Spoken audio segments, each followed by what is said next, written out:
Welcome to the IHN show, ladies and gentlemen, episode number 55, and we are sorry about not having an episode come up, I believe, Thursday, because it was due to the No, I'm just kidding, you're right. I was just say, doing that to mess with me. Alright, so it did come up Thursday, and we had a bad winter storm here in Michigan, and our school, and the whole entire rest of the Michigan schools, pretty much, were closed for one whole week. And it was so bad that we didn't even drive. The roads were so bad. I mean, there was people out plowing and stuff, but the roads were so bad that we just didn't want to drive, and so we just didn't plan on recording an episode, and then we were just gonna double up on a huge big episode on episode number 55. So now we're back on the odds for Mondays. Well, for the beginning of weeks, I mean. Oh, yeah. So, yes, everything you said is completely correct. Let me make sure that this is good. All right. So let's get our stuff ready here. Yeah. So then that means we have to go back to Wednesday, right? No. Last week Tuesday. Last week Tuesday? No, Monday. Monday. That's what I thought. We have to go back 1 week from now. As I say, that's what I thought. Yeah. So, okay. All right. So, do you have? Okay. So obviously, if you're watching this the day it comes out, 2 days ago was Super Bowl 53. Yep. And yeah, that's pretty much all I gotta say about it. It was, in my opinion, the worst Super Bowl that I have at least witnessed. That also is the same for me too. Well, they at least set an NFL record in the most boringest Super Bowl ever, that longest punt in Super Bowl history by Johnny Hecker. And we had that, and then we also had the lowest scoring game in Super Bowl history, I believe. The second lowest scoring Super Bowl in NFL history was Super Bowl 7 in 1974, when the Dolphins beat some team 21-0.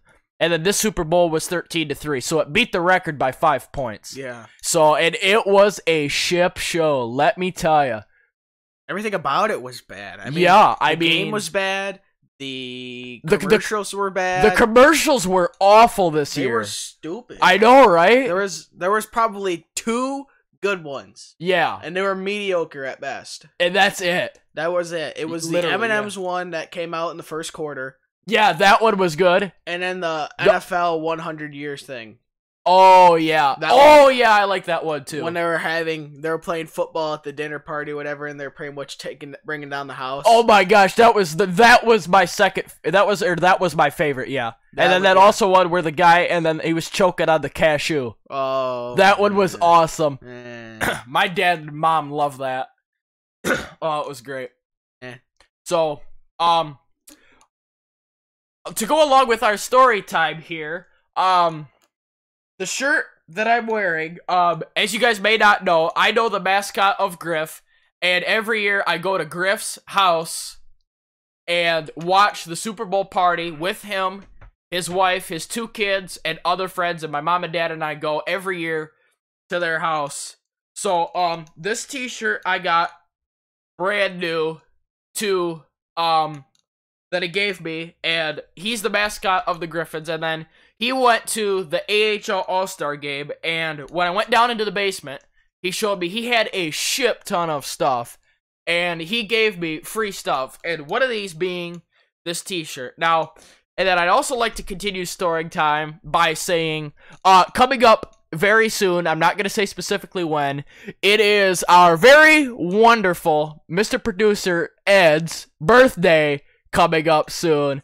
So, with that, I'm going to give him a free t-shirt for his birthday. Here you go, Mr. Ted. Wait, I forgot, you're Harold. Oh, yeah, the Ed and Harold show, yeah. Yeah, the Ed and Harold. That's going to be our spin-off if this hits, if this hits the fan, so. Yeah, really, so. Thanks, Ed. All right. I mean, Harold. Damn it! Did it again. Yeah.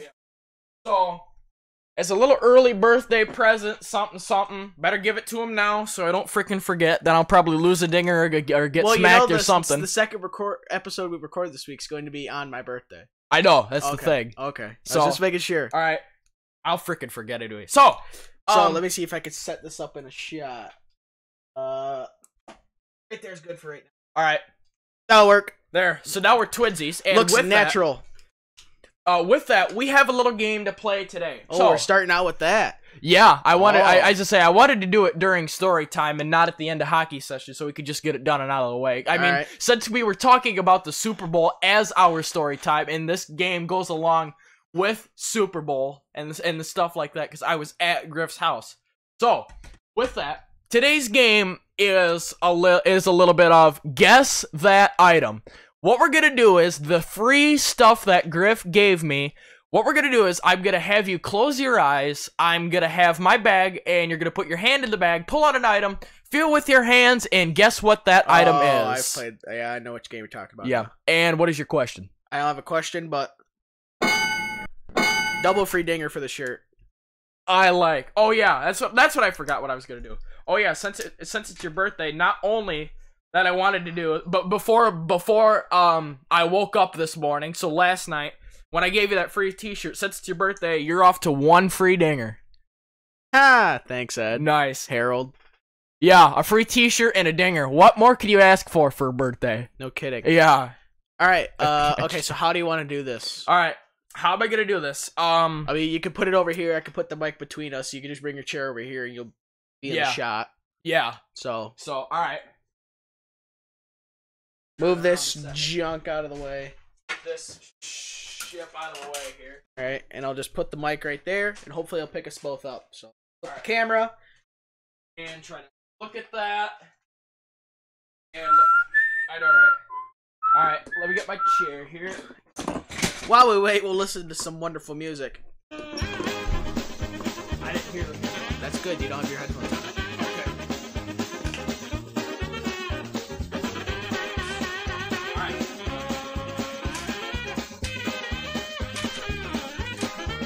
Do you want to put your hand into the bag and pull something out, or do you want me to just pick out something for you?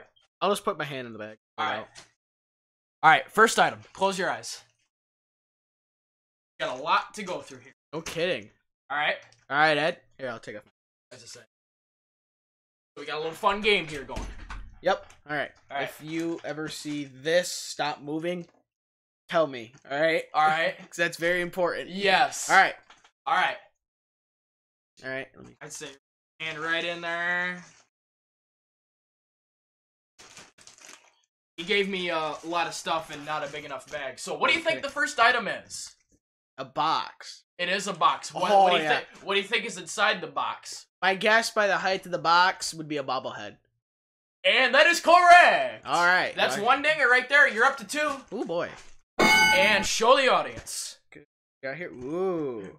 Ladies and gentlemen, another bobblehead to add to our collection. Ooh, we got a whole bunch of bobbleheads for the collection. Then. Yeah, none other than Mr. Evgeny Svechnikov, who is out with the season because he had surgery. Oh, what do you have surgery?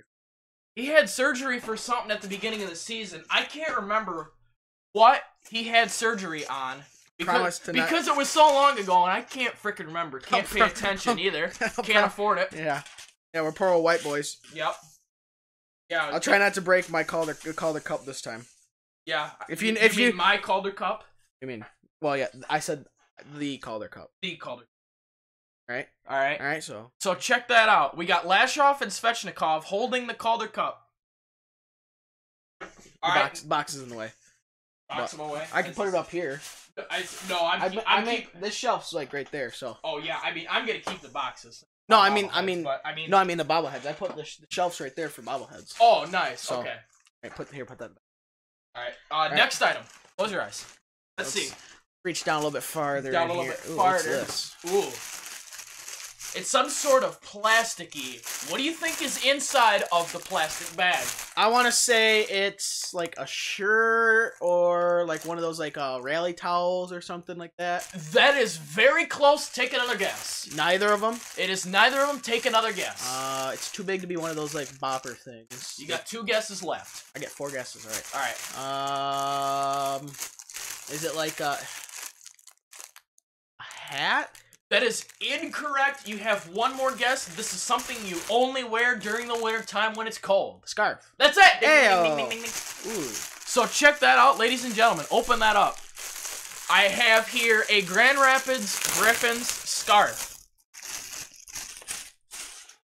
Check it out. Oh, Larry. This would have been nice, a week ago.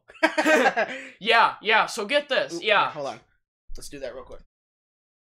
They did, well, not they did, but Michigan had, it's 50 degrees out right now. Yeah. And 5 days ago, it was below zero. Freezing 0 temperatures. degrees. So, if you don't think Michigan can pull a 50-degree swing in no time, you're wrong. Because they can. We've always said it could be cold one day and it'll be sunny and 75 the next. Oh, yeah, that's right. Alright. Okay, next item, close your eyes. Alright. Do this now. Alright. Alright. Alright. Alright, Ed. Alright, Harold. Stick your hand down in there. Let's see, what do we got? Where's the bag at? In the bag, not on the side of the bag. We'll just take this top one so I don't have to worry. Taking the top one. Alright, what do you think you have there? Feels like another bobblehead box. That is the correct answer. Who is it? It is Anthony Mantha, the big 6'6" guy. Not that tall, is he? He's a tall guy. A big boy. Here, you open that up and I'll look that up. I think he's 6'6". He's like 6'6" or 6'7". He's a tall mofo. And he's wearing the white and red Griffins jersey that I don't have yet. So, ladies and gentlemen, I have another bobblehead. It is Anthony Mantha.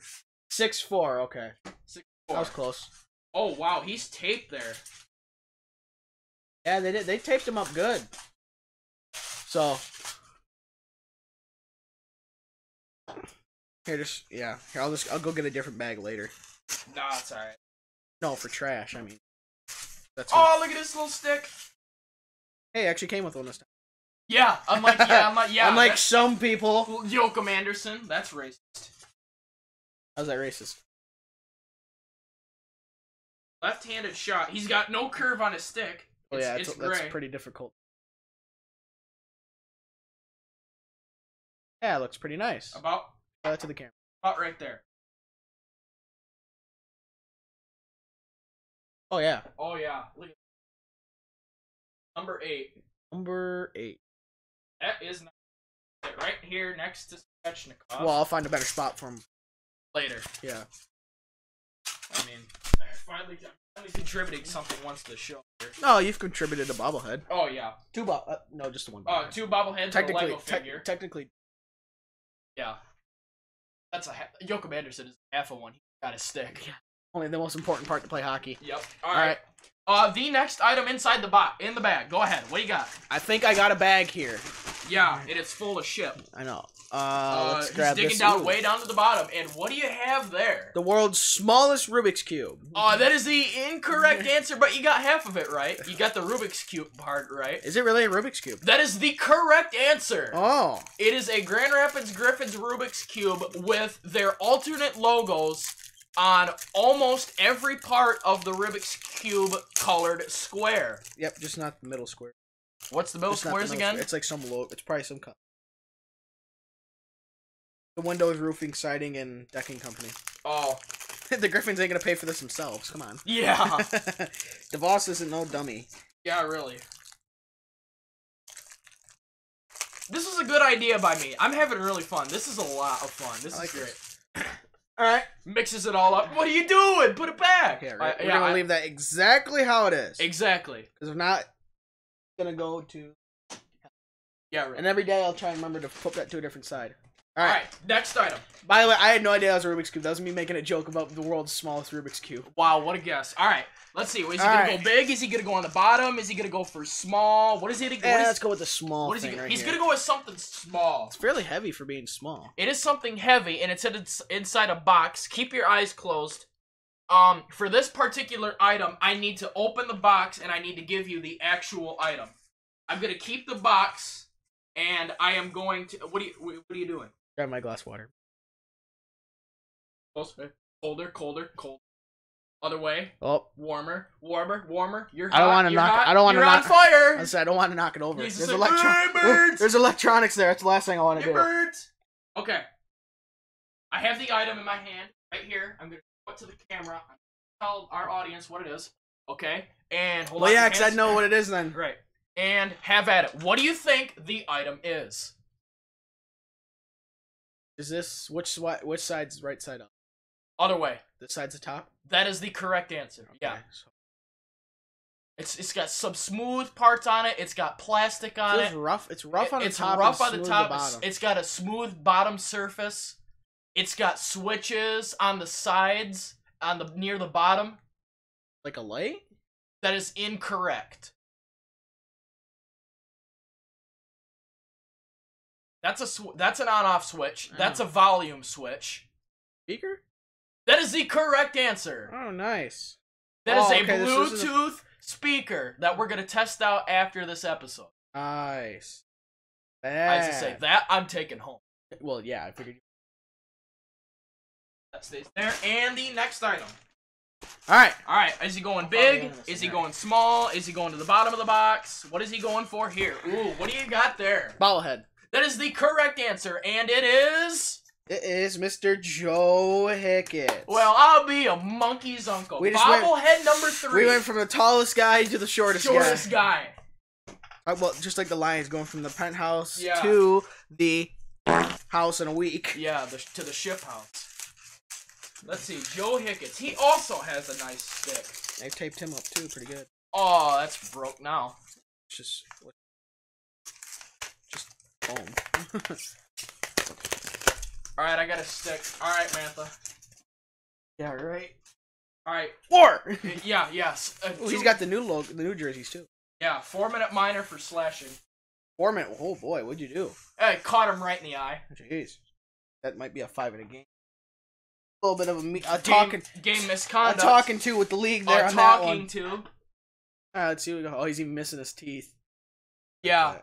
That's in the feature that you got there. Yeah. Number 2, Joey Hickett. Check that out. Come on, get it. Do it. Oh, his glove is on a weird. Oh, it's supposed to be. It sticks out really far. I think it goes in there far. Oh, it's supposed to be got a weird. That there. Numero dos. Bobblehead number 3. All right. Hey, that's pretty good. All right. We're getting close to the end of our game here. We have 4 more items left to go. That's it. 4 more items left. All right. All right. And in the box, what are you going for? Let's go for this big boy. He's going for the big boy. Ladies and gentlemen, this is my personal, while you're thinking, this is my personal favorite item that I got from Griff, the mascot, and I will be shocked if you get this. Now, feel how big the box is. It feels like it would be like a big bobblehead. That is the incorrect answer, but you're darn close. Shot glass. No, I'm just kidding. That's a big shot glass. Yeah. Well, if you had a set of them in there. Yeah. I would like to. Is it like a little figurine or something like that? I'm gonna take the box. Like a little statue or something? It's not a statue, it's more of a figure of what this is. And then what it is this. To our audience, it's this. We all know what this is. For your hint, I will take this specific item outside of the box, and I will take the styrofoam off of it carefully. I will take it out, and I will remove the plastic from it quickly here in a second. And, okay, open your hands and get a good feel of what you think this is. Calder Cup. That is the correct answer. That is a model of the Calder Cup. Nice. And he gave that to me for the low price of $3.99. $3.99. Oh, his prices are almost as low as his standards. Well, yeah, it's made in China. Yeah, yeah. Prices is almost as low as his standards. Yeah, because, everything's made. So, we're going to have that on our show. We're going to leave that there. All right, we'll put that right now. We'll find a better spot for all this junk. I was hoping you'd save the best for. Oh, you should have told me that. I could have picked that last. Oh, well. I mean, it is your... who's the birthday boy here? Not me yet. Not me either. And then when we went to Pick Six, we don't add a room onto the trailer, so we don't have to sleep with Jim's daddy no more. Oh, you gotta love Jeff Foxworthy. Alright, 3 items left. Here we go. Alright. And stick it right in there. And let's actually get in the bag. That's a pile of carpet. Let's actually get in the bag there, dumbass. And if you want to take a wild shot at that is the last item that I have to take out of the box for your hint. What do you think it might be? No idea. I have no idea what that could be. I don't know what it is. It's like a 4 or 5 inches long, only like a 1/4 inch thick, and it's 1/2 inch thick, 1.5 inches wide. Yeah, I mean it's not real wide. You have 2 items in one box to feel here, and they feel like this. 2 items. 2 items in one box that go together.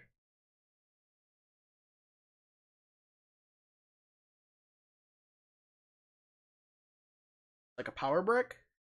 No, it is not a power brick. No. Just like a cord or something. Yes, that is a cord, and what is the other item? That's good. Feel your fingers on the sides. It's like a power brick. Like a little power charger, like a portable charger. Yeah, that's it. Oh, that's a power brick. Oh, I was power bank or whatever. Oh, I didn't know if that was specifically called, because Griff specifically told me that it was a phone charger and not a power bank or whatever. That technical term I didn't know. It just says power bank on the back. So, and that is my new portable charger. Nice. And portable phone charger. That little thing is dang nice. Broke already. I mean, it's broke. Yeah, you shook it too hard. Yeah, it sounds like it's broke. Wham! Oh, no. And then my dad says that's broke now. And then you're just like, it's not the Santa hat. Oh, yeah. Item number second to last. Second to last. What are you gonna go for? Plastic or the other thing? He's going for the plastic. What is inside of the plastic bag?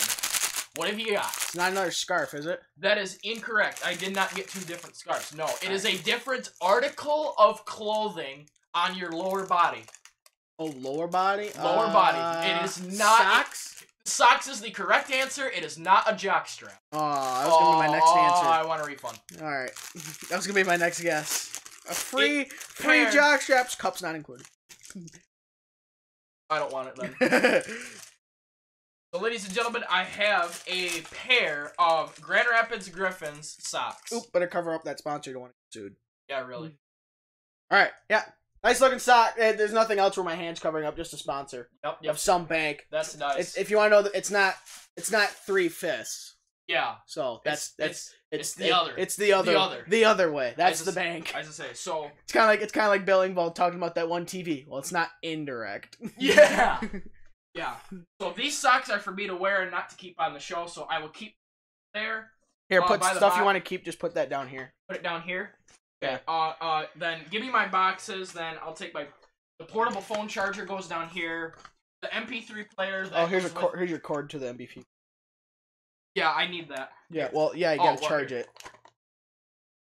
Put that in the box. Woo! I need to keep my bobblehead boxes. What for? To put them back when I move out of the house. That's right. That's right. 2058. On second thought, maybe my brother. Oh, my dad would have. Yeah. All right. All right. Wow, we're good job counting. And the last item is, cover your eyes, is, ladies and gentlemen, this is what the item is. It is a ship thing to have as the last item, and it feels like this. Lanyard. That is the correct answer. That was easy. A Griffin's lanyard that I'm going to use. Yeah. Nice. All right. So, and that is the end of our fun game for episode number 55. Put your boxes back. Oops, that's broke now. That's broke now. It's styrofoam. Boxes back in there. Lanyard. Hold on. I'm going to replace my other lanyard. The big box. Yeah, put the big box. Yeah, the big box goes in there first. Yeah, the big boy. Goes in there. The big boy. Come on, bathroom. In there, fuzz, y'all. So, I hope you enjoyed Mr. Birthday Boy. Oh, it's just great. It's the most wonderful. Yeah, did they lay on top? Most wonderful time of the year. Yeah, that's a late Christmas. All right, I think that's everything you. All right. And a little bit of trash. There we go. I'm gonna test out the MP3. I really need to. Later. I need to put a shelf right behind bobbleheads on. Yeah. So the color cup. I don't know. We gotta find a spot good spot for that. So, but I could put a bobblehead right there. Yeah, you need bobbleheads there. Joe Hickett's there. Then you can put Mantha. You can take Mantha with you. Yeah. Or you can either take Mantha or Svechnikov. Svechnikov. All right. And then you want Tom Thomas or not? No, you can stay over there. Stay over there. Okay. There you go. Here. Oh, good thing these two guys are both lefties. Yeah, really. There. That's nice. If you want to put them on the other side of your desk, you'd actually be able to see them. Really? Yeah. What do you mean the other side of my desk? Like instead of on the on this corner, put it on the opposite corner. Yeah, where I'm pointing now. Yeah. Okay. You can actually see them because right now you can only see their heads. Like I said, geez. I need to get a shelf to put behind you. So now, here's your speaker. Oh yeah, we want to test. that.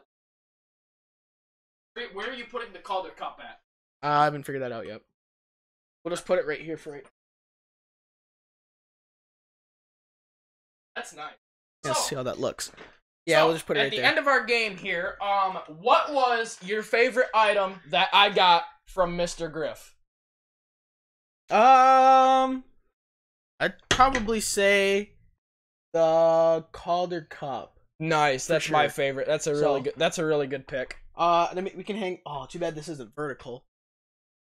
Oh, I know, right? Could I hang that? Oh well. Yeah, you can still hang it. You just gotta read it sideways. Won't be too bad. Yep. So, all right. Now that you've had your fun, bring a chair over there. Woo! Whoa, there's a desk there. Now that we've had our fun, time to move on to the show. Yeah. The actual, not the unboxing. It's pretty much the show is still a. More like car crash, but. All right. Now that we got things under control and off our chest. Yes. What are you trying to say? Nothing. All right. That's what I thought. I can put this scarf. Okay, that was fun. Right in the wall outlet, and then we can have a bonfire. On second thought.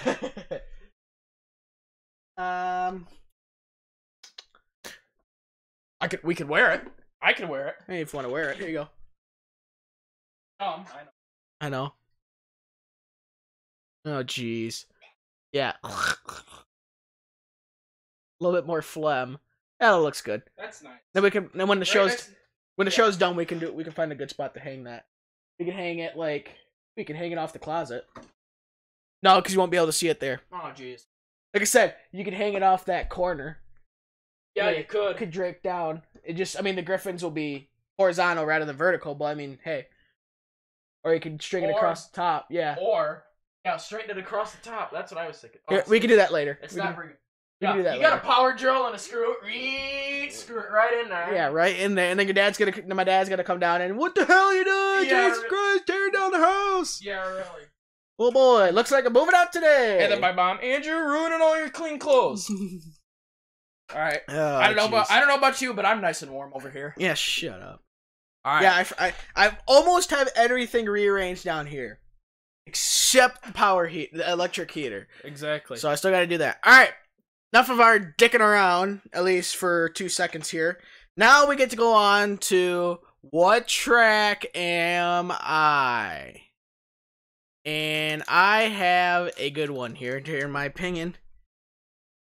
So, let me open up the page, because I'm a dummy who didn't open up the page. And that was the longest story time we've ever had on the IHN show. And boy, was it fun. It was great. Yeah. All right. Let me get my timer set up. I am at least the main circuit. Okay. All right.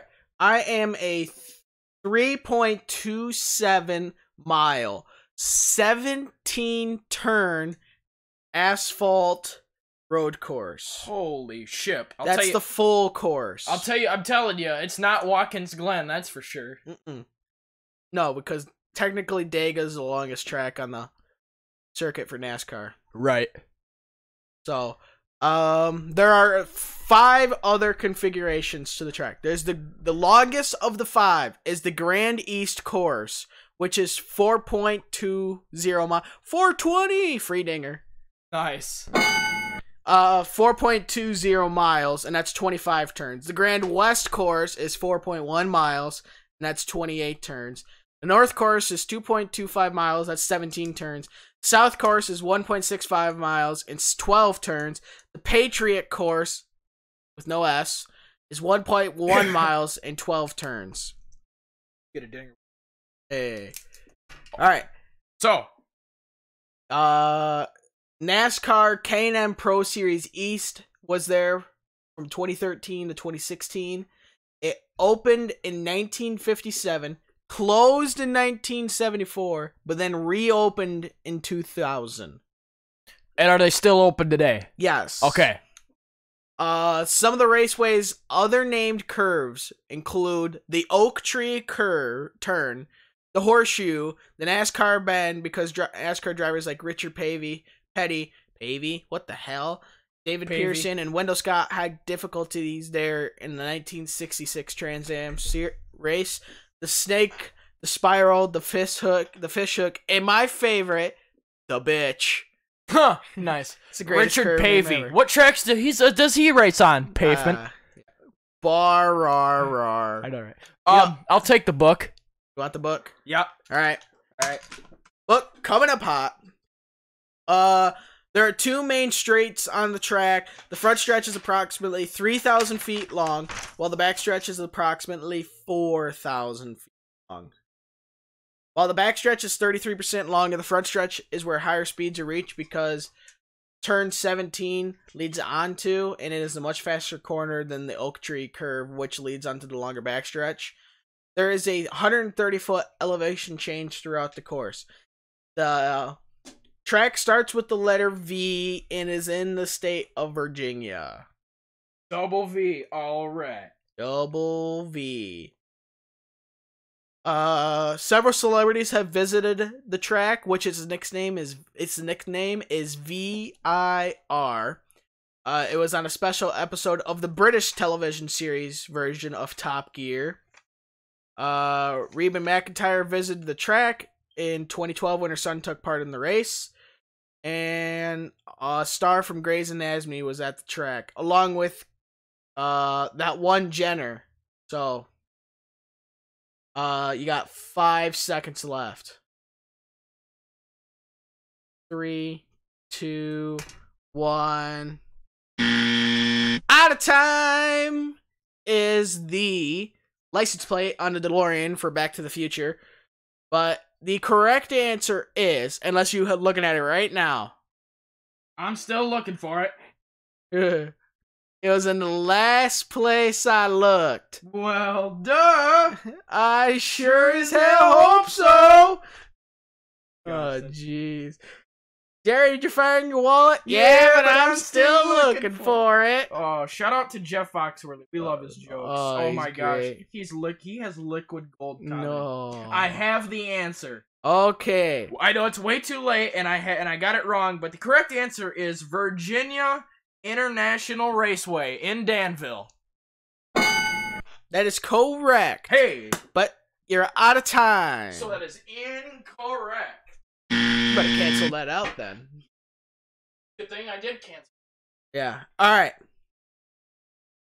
Yeah, when I said that one Jenner, I was referring to that one Jenner. Who I know who you're talking about, yeah. Yeah, I don't want to say the first name because I don't want to offend people. So we're just going to stick with the last name, that one Jenner. Exactly. Alright, if you guys can't figure it out, then sorry to say we can't mention this person's name. We can, but can't afford it. It can't afford it if we get sued. Yeah, just in case I say the wrong one by accident. Well, whatever. All right. Yeah. Anyways, you guys all know what I'm talking about. So. Yep. Yeah, that's that. So we are gonna go into our IndyCar segment, which is the longest IndyCar segment, or the longest time pre-IndyCar segment at a whopping almost 36 minutes, but never now, then later.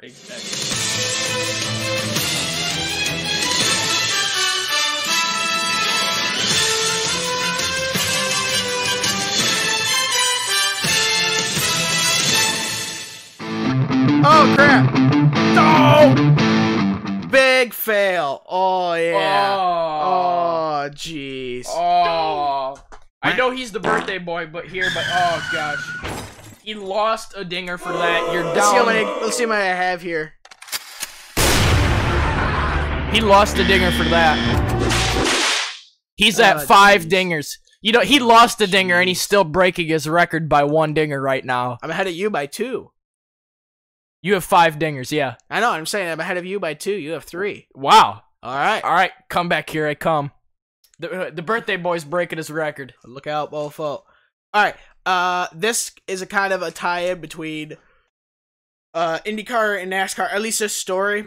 Roger Penske becomes the first true IndyCar competitor enshrined in the NASCAR Hall of Fame. Who? Yeah. Let's see what else we have here. Oh, yeah. Connor Daly is going to be driving one of the cars in the Indianapolis 500 for Andretti Autosport. You'll be driving the number 25 Honda for the United States Air Force sponsorship for the second consecutive Indy 500. There's nothing more American than the Indy 500 in the afternoon and the Coca-Cola 600 in the evening. And then later, the Bojangles Southern 500. Well, that's Labor Days, but yeah, that's true American. Bojangles Southern 500. Oh, I love that. We love Redneck Country. Jeez. It's a ship show, but it's dang fun. Yeah. Gainbridge was named the presenting sponsor for the Indianapolis 500. Now, most tracks or most races will have a actual title sponsor. There are very few races where there's not a title sponsor, i.e. one of them being the Indianapolis 500. Another one being, which is coming up in 2 weeks, is the Daytona 500. Exactly. It's not called the Budweiser Daytona 500. No, it's the Daytona 500, damn it. Daytona. Yeah, it's the Daytona 500 presented by insert company name here. Exactly. So, same thing for Indianapolis. I don't think there's another race, because they do it for the Brickyard, and they should do the Brickyard 400 presented by whoever. Instead, they do some screwy ass name. It's like, what the hell? It's like, what a piece of junk. Yeah. Gainbridge, in this new sponsorship, it is an online financial service company that offers annuity products simplified for the modern age, has reached a multi-year agreement to become the presenting sponsor for the Indy 500, starting with the 2019 edition of the world's most prestigious auto race, also known as the greatest spectacle in racing. The hell was that? The MP3 player works. I'm not saying it was aliens, but it was aliens. Oh, I love that. And it sounded something like... You hear how freaking loud that thing is? Yeah, I know. Holy shit. Oh, we're gonna be partying later, boys. Don't mind us. And then the music's gonna be like... Yeah. Like that Yeah, loud. The speaker doesn't hardly work for the music. Alright, I'm taking this bad boy back. But God forbid, but I tell you what, we can hear that bitch turn on 2 miles away. Yeah, ain't that the ship? Yeah.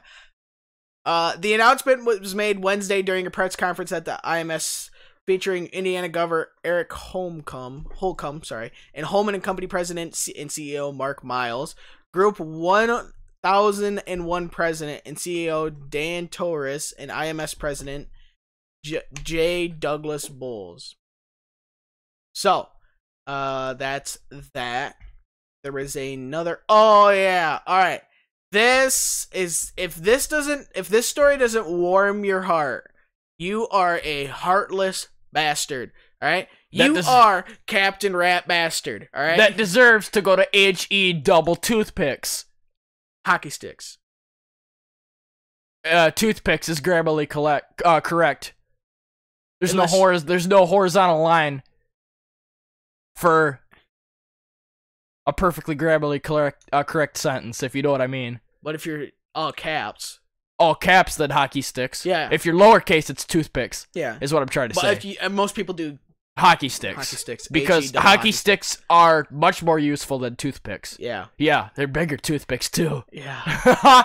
The toothpicks for frickin' Shrek. Yeah, it's all a right. gog show. All right, you remember this is going back to August. Now let's see if you remember that. Back in August in 2018. You're still dicking around over there, aren't you? Yeah. All right. Just try multitasking. Think Okay. back to August in 2016. Okay. Or 2018, sorry. August 2018. Was that Robert? Wait a minute. No, that wasn't Robert Wickens' crash. That was something else, right? Well, what's your guess? Of what happened in August 2018? Yeah, the off season. Yeah. For what? Oh, the start of the off season for IndyCar. No, that's mid-September. Oh, jeez. August 2018.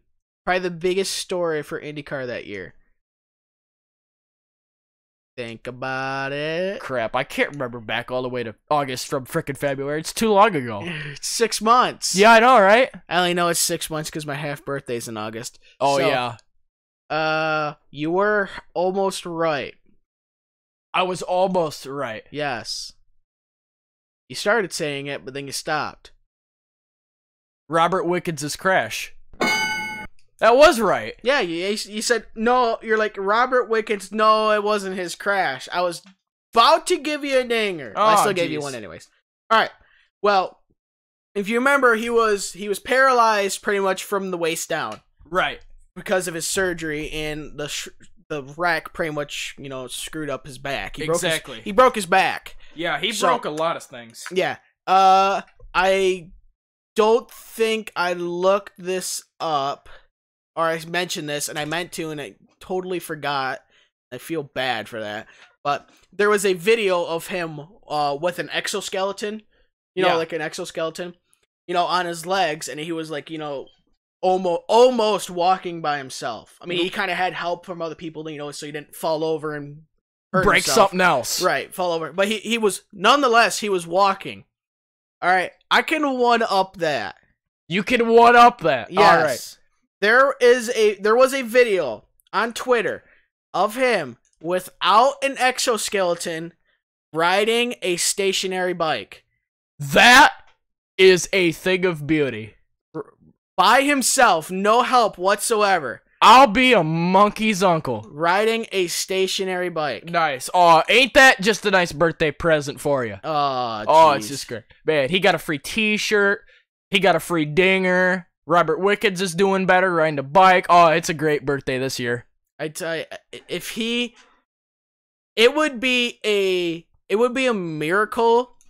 I'm sure if they keep doing the physical therapy, I'm sure he can walk again. Yeah. He's pretty much starting when he was a baby, except, he's got to relearn to walk. Yeah. The only difference is it's 1,000 times more difficult.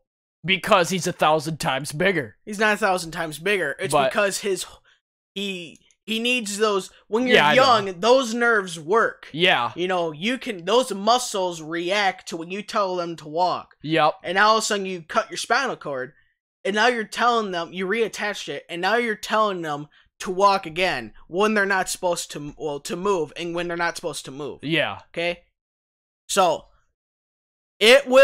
I believe he will walk again. Yep. My over-under is less than a year. Yep. So, by my birthday next year, he will be walking. Again, yeah. Again, for sure. And then the next year after that, he's coming back to racing. That's the part, that would be a miracle. I know, right? If he can. But I would not at all. I don't think it'll be IndyCar. I think it might be something a little bit more safer. Tractors, go-karts. Something like, something more like,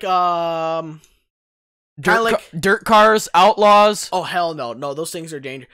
IndyCar, if you take all the racing sports out there, besides motorcycles, four-wheeled sports. Yeah. IndyCar / open wheel is the most dangerous. Yeah. By far. Yeah. IndyCar and Formula 1 are the most dangerous. Yep. For sure. No question about it. Next is probably any form of drag racing. Yeah, because you go from 0 to 100 in less than 10 seconds. Well, I'd say way under 10 seconds. Under 5 seconds, probably. Top field dragsters. Yeah, under 5 seconds. A quarter mile in under 3.5 seconds. Holy. That's hauling, eh? In fact, they don't even do a quarter mile anymore. They only do 1,000 feet. Because if they did a quarter mile, they'd freaking explode. Yeah. I mean, but I'm thinking more like sports cars. Yeah. Like the Rolex 24, where you have a whole car body around you. Yep. So if you do wreck, think of it as like NASCAR, but not quite NASCAR. Okay. That's what I'm looking at. Something like that. A sports car. Like racing Ford GTs, the Rolex 24 for Daytona. Or McLaren's yada yada. Or Audi R10s. Or, fast sports cars like that for endurance races. Yep. Or IMSA. There we go. Jeez, that took way too long for me to get. IMSA. I could see him racing in IMSA. Because that is much safer. I mean, well, if you compare it to IndyCar, it is safer. Yeah. Because they don't get airborne as easily. Mm-hmm. And the tires are protected from launching off another tire. So, but still, that is an incredible thing. By far. I mean, that's just nuts. That is awesome. Mm-hmm. So, okay, this is an article, and it says it's an opinion article, and it says, why doesn't IndyCar have more ovals? If you remember, do you even realize how fast they're going? Is for the new fans, is what I'd say to them. It's not. No, not that. IndyCar. You gotta remember, they dropped Phoenix this year. Yeah. And they replaced it with Circuit of the Americas. Oh, you gotta remember that. So they dropped an oval. Oh, I thought it was Laguna Seca. No, that replaced Sonoma. Oh, yeah, that's right. Okay. So, but everybody always thinks, yes, an IndyCar haul ass. Okay. Exactly. But you always think of that at tracks they do. Yeah. Indianapolis, Pocono. Those two tracks are IndyCar's fastest tracks. Atlanta, if they still go to it. They don't go to Atlanta. Oh. They used to go to Michigan. Oh, yeah, that's right. Yep. Back not too long ago, actually, before they started going to Belle Isle, they used to go to Michigan. Oh, wow. And they used to go to Fontana. Yep. And at Fontana was their fastest track then. Yeah, because I at remember Fontana, that. they could go full out. Yeah. So, I mean, they can at Indianapolis, but with the corners being a little bit tighter and they're more separated, they scrub off a little bit more speed. Yep. So, yeah, so let me try and see. Like I said, yeah, Coda replaced the ISM Raceway race. And to go through it again, 2 ovals I would love to see IndyCar go back to. I would love them to go to another short track. Yeah. I would love them to go to another short track. Absolutely. I mean, their shortest one is Iowa, and that's 7/8 of a mile. Yep. And that's going back to a night race. Nice. This year. That's back to a night race. Which it was dumb why they even moved it from a night race. That was a NASCAR move right there. Yeah. Then it's Gateway. Gateway is 1.25 miles, and it's like a mini Darlington. Gateway's great. Yeah. I would like to see him go. Bristol's too small. Same with Martinsville. Martinsville's too slow and small. Same with New Hampshire. New Hampshire, they used to go to New Hampshire. Really? You gotta remember, New Hampshire's 1 mile. Yeah, I thought you said they didn't go to New Hampshire before. They have. I'm pretty sure they have. But back at the Stone Age. Yeah. They used to go to Richmond.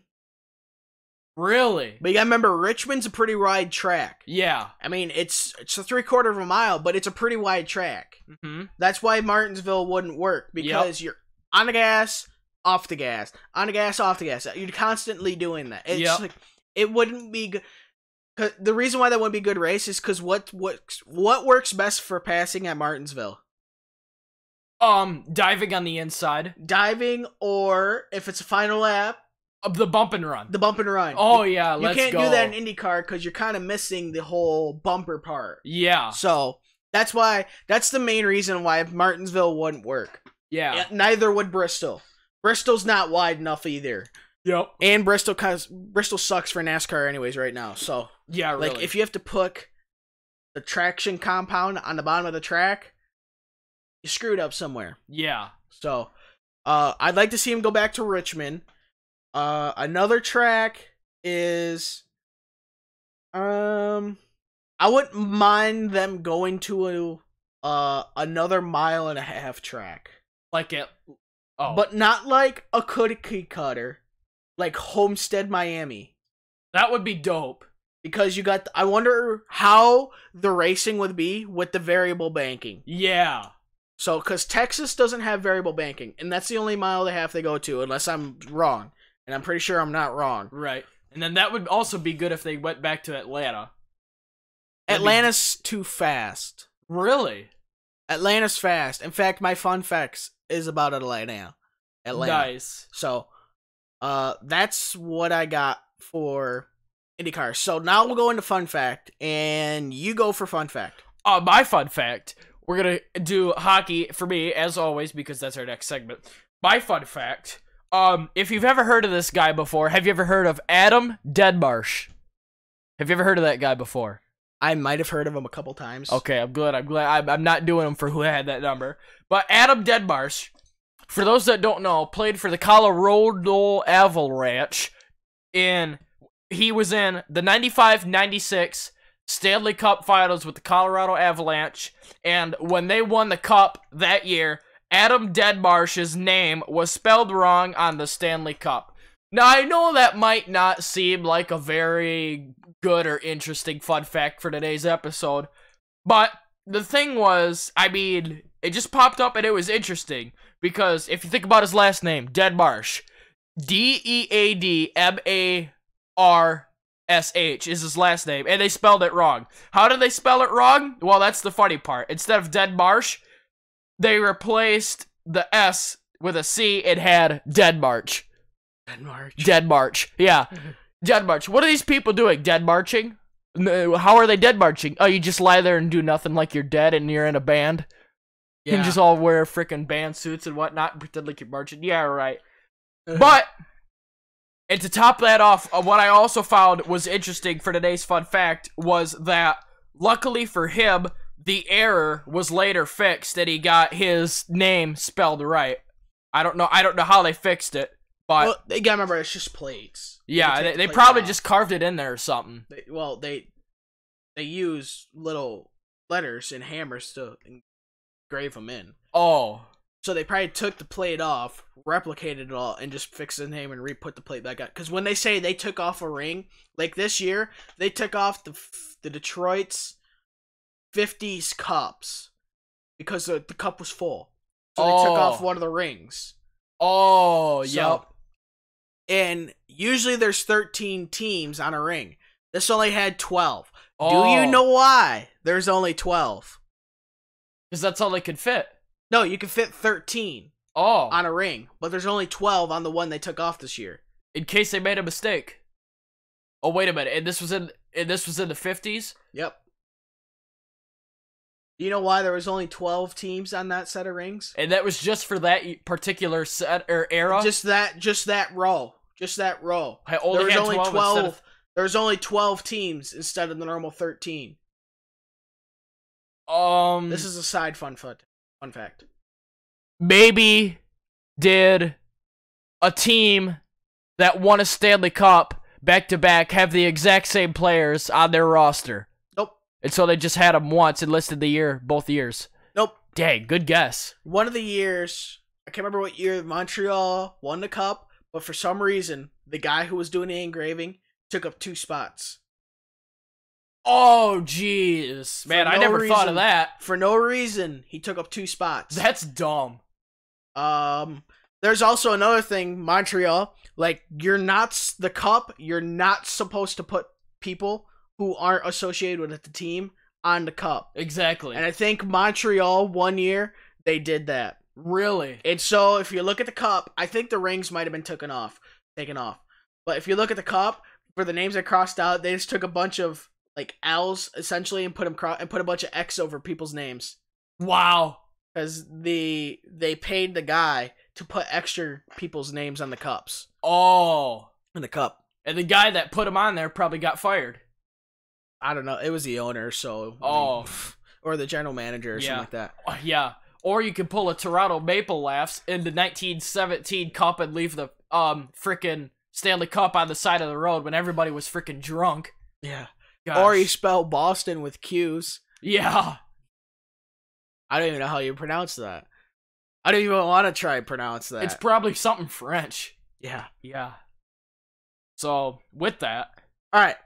So, my fun fact is speaking of Atlanta Motor Speedway, the fastest qualifying lap time at Atlanta was actually right after they repaved it. It seems legit. Right after they reconfigured it from the classic oval to what is now the double dog leg quad oval. Yep. Right after they repaved it, which would have been, this was set on November 15th, 1997, at a time of, get this, 28.074 seconds. Hauling some serious A. The average lap speed was 197.4778 miles per hour. They're 1 mile over. Yeah. But that is hauling A. Yeah. That was set by Jeffrey Bodine. Well, I'll be danged. Jeffrey Bodine. Good set for him. And that is the fastest current qualifying lap record at Atlanta. Holy crap. I don't know if this is right. This doesn't seem right.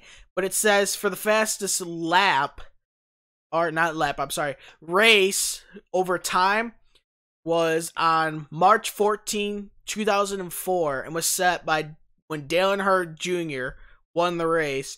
It only took 1 hour and 9 minutes. And Atlanta has always been a 500-mile race that I know of. So them doing 500 miles in 1 hour and essentially 10 minutes doesn't sound right.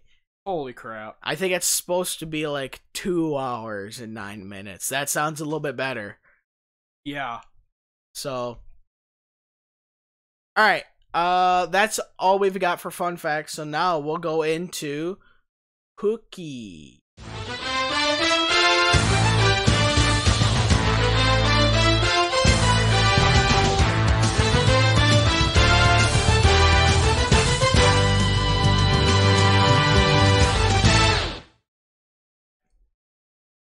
We're going to start off with scores here first. We have to go back to Monday, January 28th. I'll start off. The Philly Cheesesteaks hosted the Winnipeg Jets and beat them 3-1. That's amazing. They're on a win streak right now. Carter Hart limits the Jets to only 1 goal. That's awesome. Next, we have the New Jersey Devils. Got 6 against the hosting team, the other team in Pennsylvania, at Dumpster Fire Center, my favorite. As the other team in Pennsylvania got 3. That's a paddling. Tuesday, the Winnipeg Jets beat the Boston Beaches in TD We Don't Care Garden 4-3 in a shootout. The Buffalo Stifle beat the Columbus Blue Eyes 5-4 in a dang close game. And speaking of dang close games, we had the Philly Cheesesteaks and the Madison Square Garden Blue Shirts in New York to play the Rangers. The Cheesesteaks got 1, and the Rangers got 0. Anthony Storlaws, the backup, Staloraz, my bad, records the shutout. That's insane. Kidding. Wednesday, go ahead. Go ahead. Exactly. Alright, Wednesday, January 30th, the other team, Pennsylvania, beat the Lightning 4-2, and the Stars beat the Sabres 1-0. Thursday, January 31st, the Flyers beat the Boston Beaches 3-2 in overtime, and the Rangers beat the Devils 4-3. On Friday, February 1st, the Blackhawks and the Sabres played. The Blackhawks got 7, and the Sabres got 3. That is 10 goals, and all I can say to that is... Damn! Nice, and that's our newest sound effect, ladies and gentlemen. And it is also a serious paddling. Yeah, no kidding. We got 2 for special there.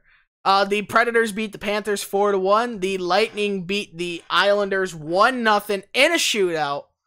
No offense involved whatsoever. That must have been goalie battle. Yeah, between Vasilevsky, crap, and Thomas Grimes. The other team, Pennsylvania, beat the Senators 5-3. The Capitals beat the Calgary.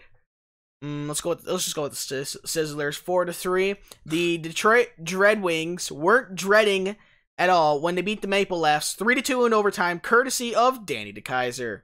His second of the year. Yeah. Jeez. The Carolina Hurricanes beat the Golden Knight Lights and put them out as they won 5-2. And the Stars beat the Minnesota Pepsi Wild 3-1. That's all right. Saturday, February 2nd, go ahead. The Philly Cheesesteaks hosted the Edmonton Oil Burners and beat them 5-4 in overtime. That is courtesy of Big Boy Nolan Patrick. Nice. Next, we got the New Jersey Devils and Les Canadiens de Montreal at the Bell Center. It's a great place, and the New Jersey Devils pulled off the upset against Canadiens 3-2 in overtime. Oh, gosh. No, I have to say this next game. Oh, this is gonna... All right. Everybody grab your ankles. This is gonna hurt like hell.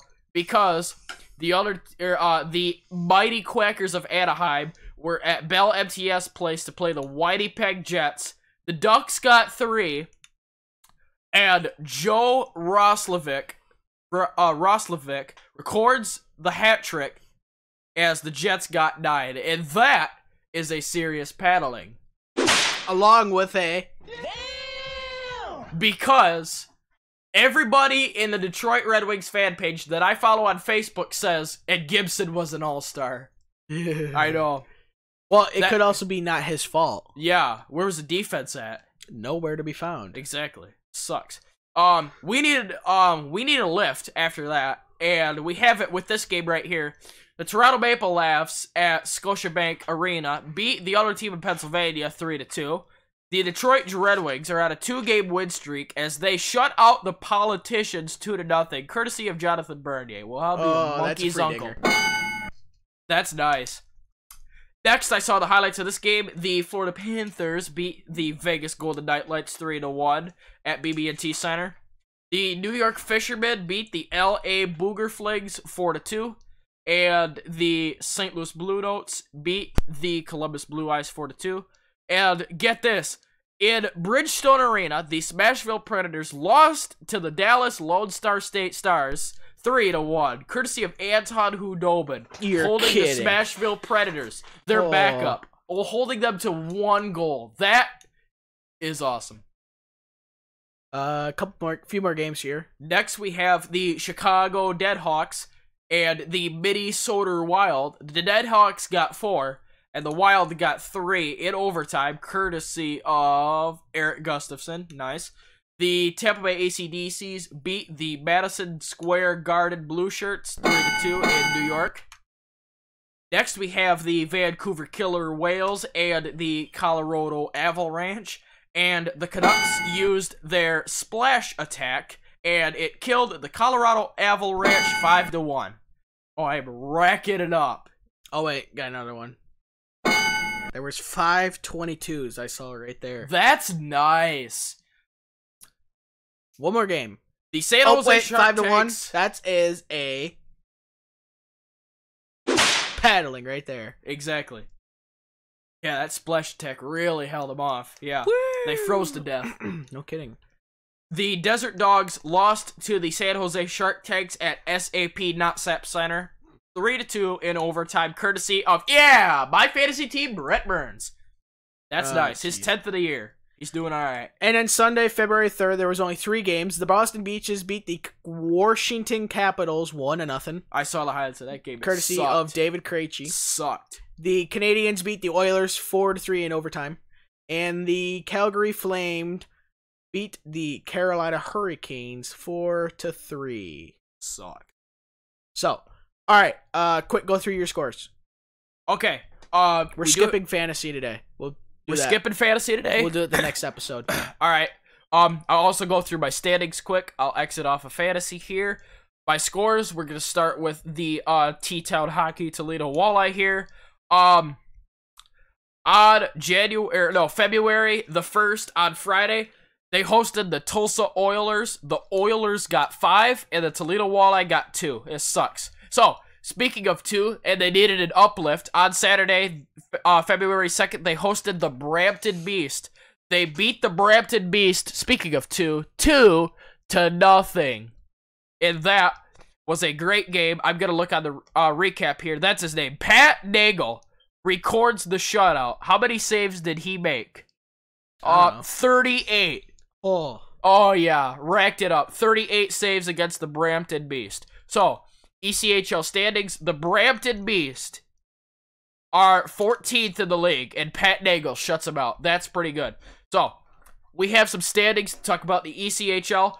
The Florida Everblades are still at first. The Cincinnati Cyclones are still at second.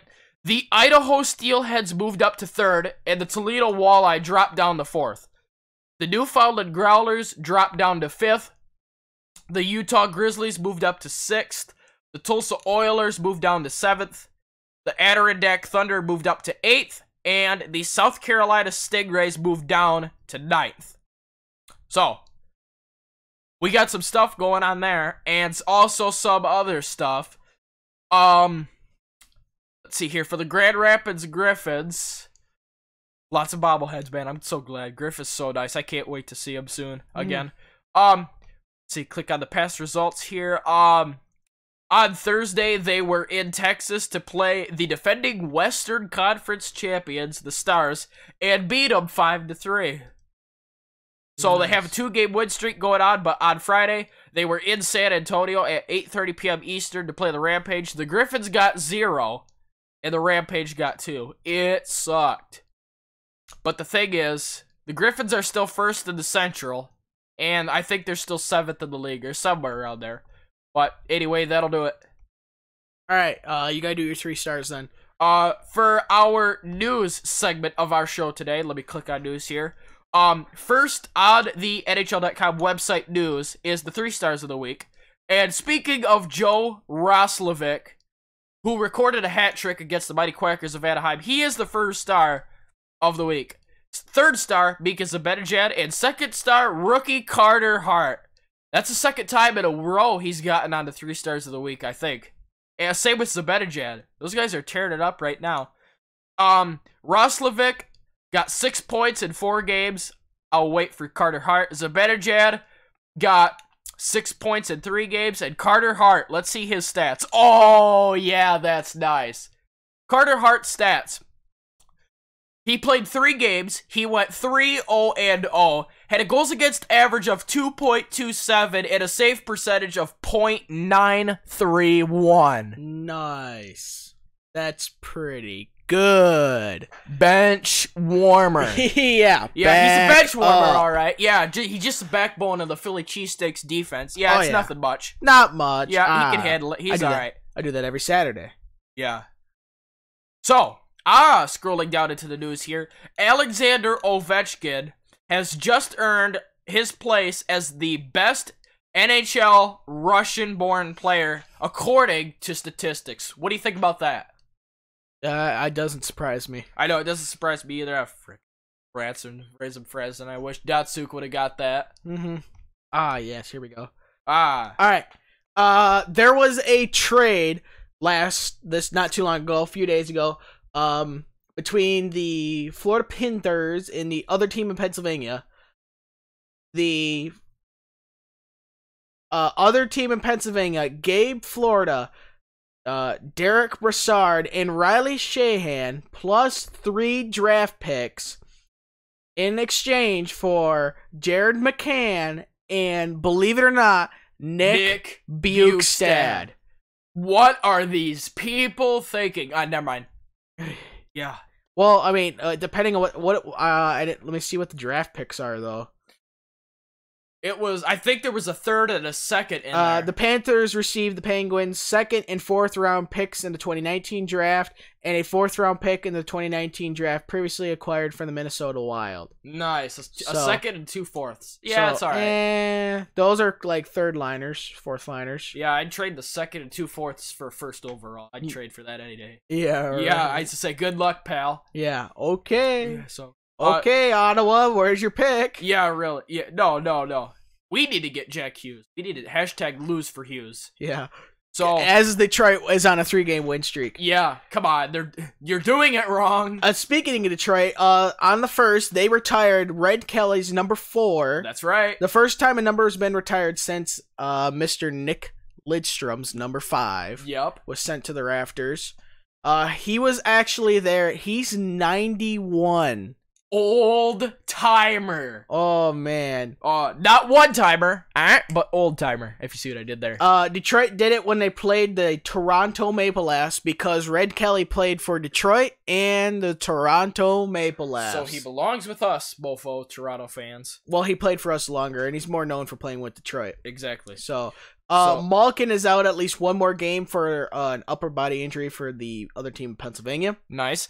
Phoenix Copley, to continue on with our news, signs a 3-year deal for the Washington Capitals, and it's a $3.3 million contract. That is a great move. Nice. Phoenix Copley's tearing it up. Yeah. Nikita Kucherov has been fined $5,000 for a dangerous trip against the New York Islanders defenseman Scott Mayfield during the NHL game number 783 of the season. And also, Ottawa Senators Zach Smith was also fined $5,000 for elbowing Pittsburgh's defenseman Marcus Pettersson during NHL game number 784. So, back-to-back fines in back-to-back games. Well, at least those NHL games. Oh, excuse me. Peters returns to Carolina to face Hurricanes with West leading the Flames. What else? I saw something the other day, and it was pretty good. Oh, the Golden Knights lose their 4th straight regular season game for the first time in franchise history. They got hot, and now they are as cold as we were last week. Yeah, I like that. And I was going to say cold as the beginning of them this season. Yeah. So, and for that, I think we both deserve a free dinger. The Islanders beat the Kings to extend their point streak to 8 games. What? Just goes to show you how good Barry Trotz is. Yeah, he turned that team around. Yeah. Smart bastard, I tell you that much. The Lightning are the first team in the league this year to reach 80 points. Holy crap. They're going to be the first team to reach 100 points, and I'll put money on that. Yeah, and they're going to win the President's Trophy, and they're going to probably choke in the playoffs. Yep. And that's what I have after this hockey segment is this right here. We'll talk about when we're done with hockey before we go on to NASCAR. We're just about done with hockey. So, Rassets Bruins win record with the shutout against the Capitals. He makes 24 saves for number 253 to pass Thompson. Boston ends 14-game losing skid to Washington. That sucks. Oh, damn it, Washington. You had one job. Yeah.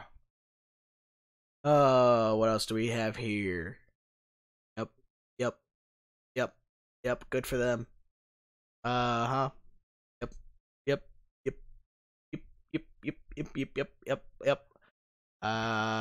Matthews contract talks with the Maple Leafs set to pick up.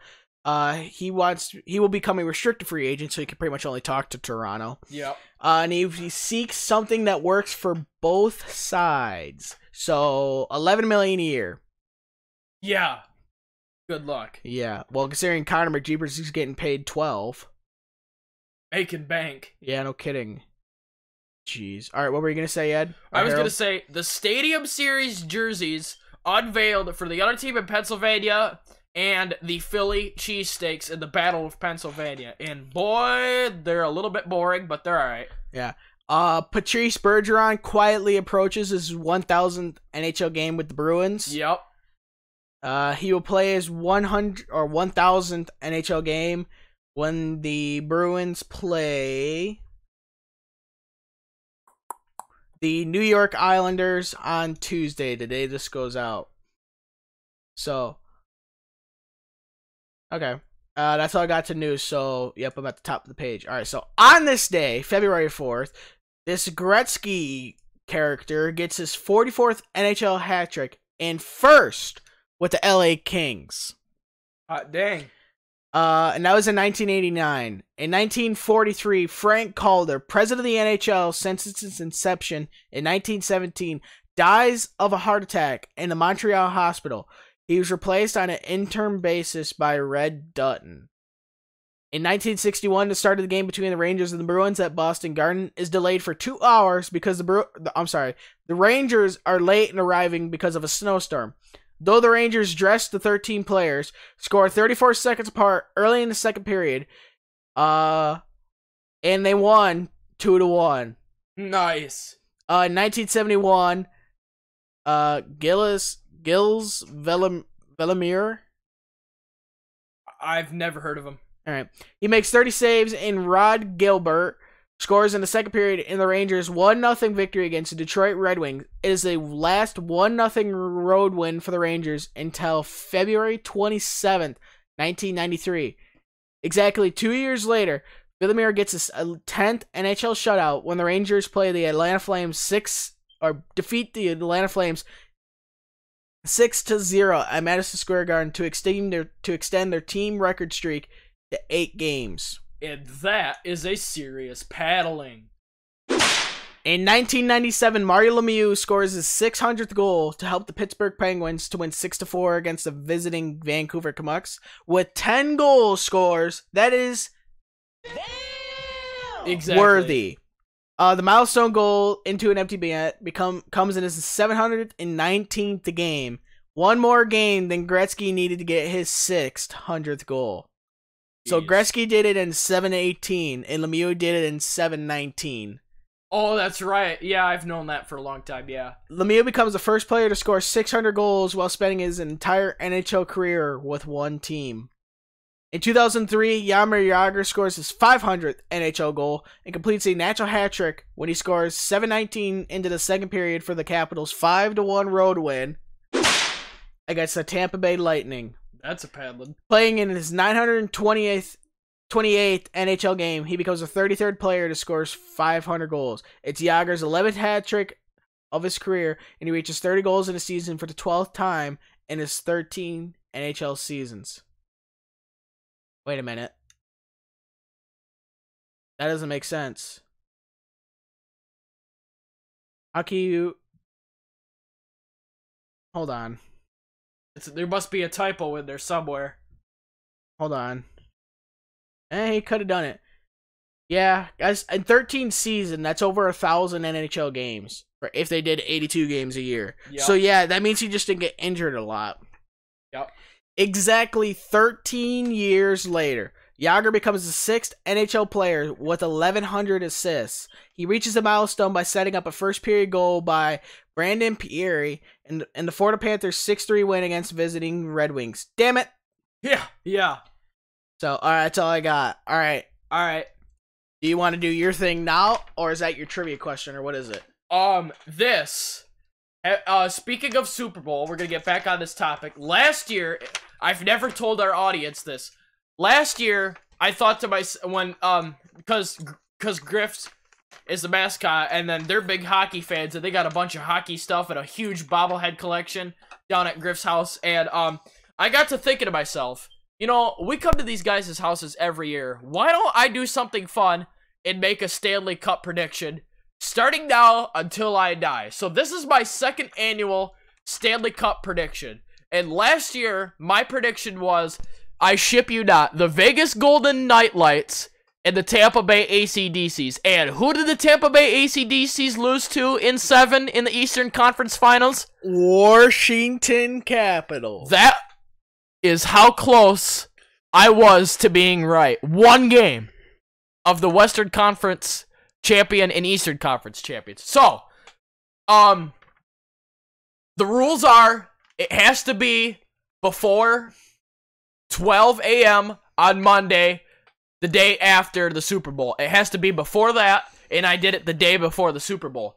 So, I have my predictions ready, and I am ready to hear your thoughts. All right. To start, we have the Central Division.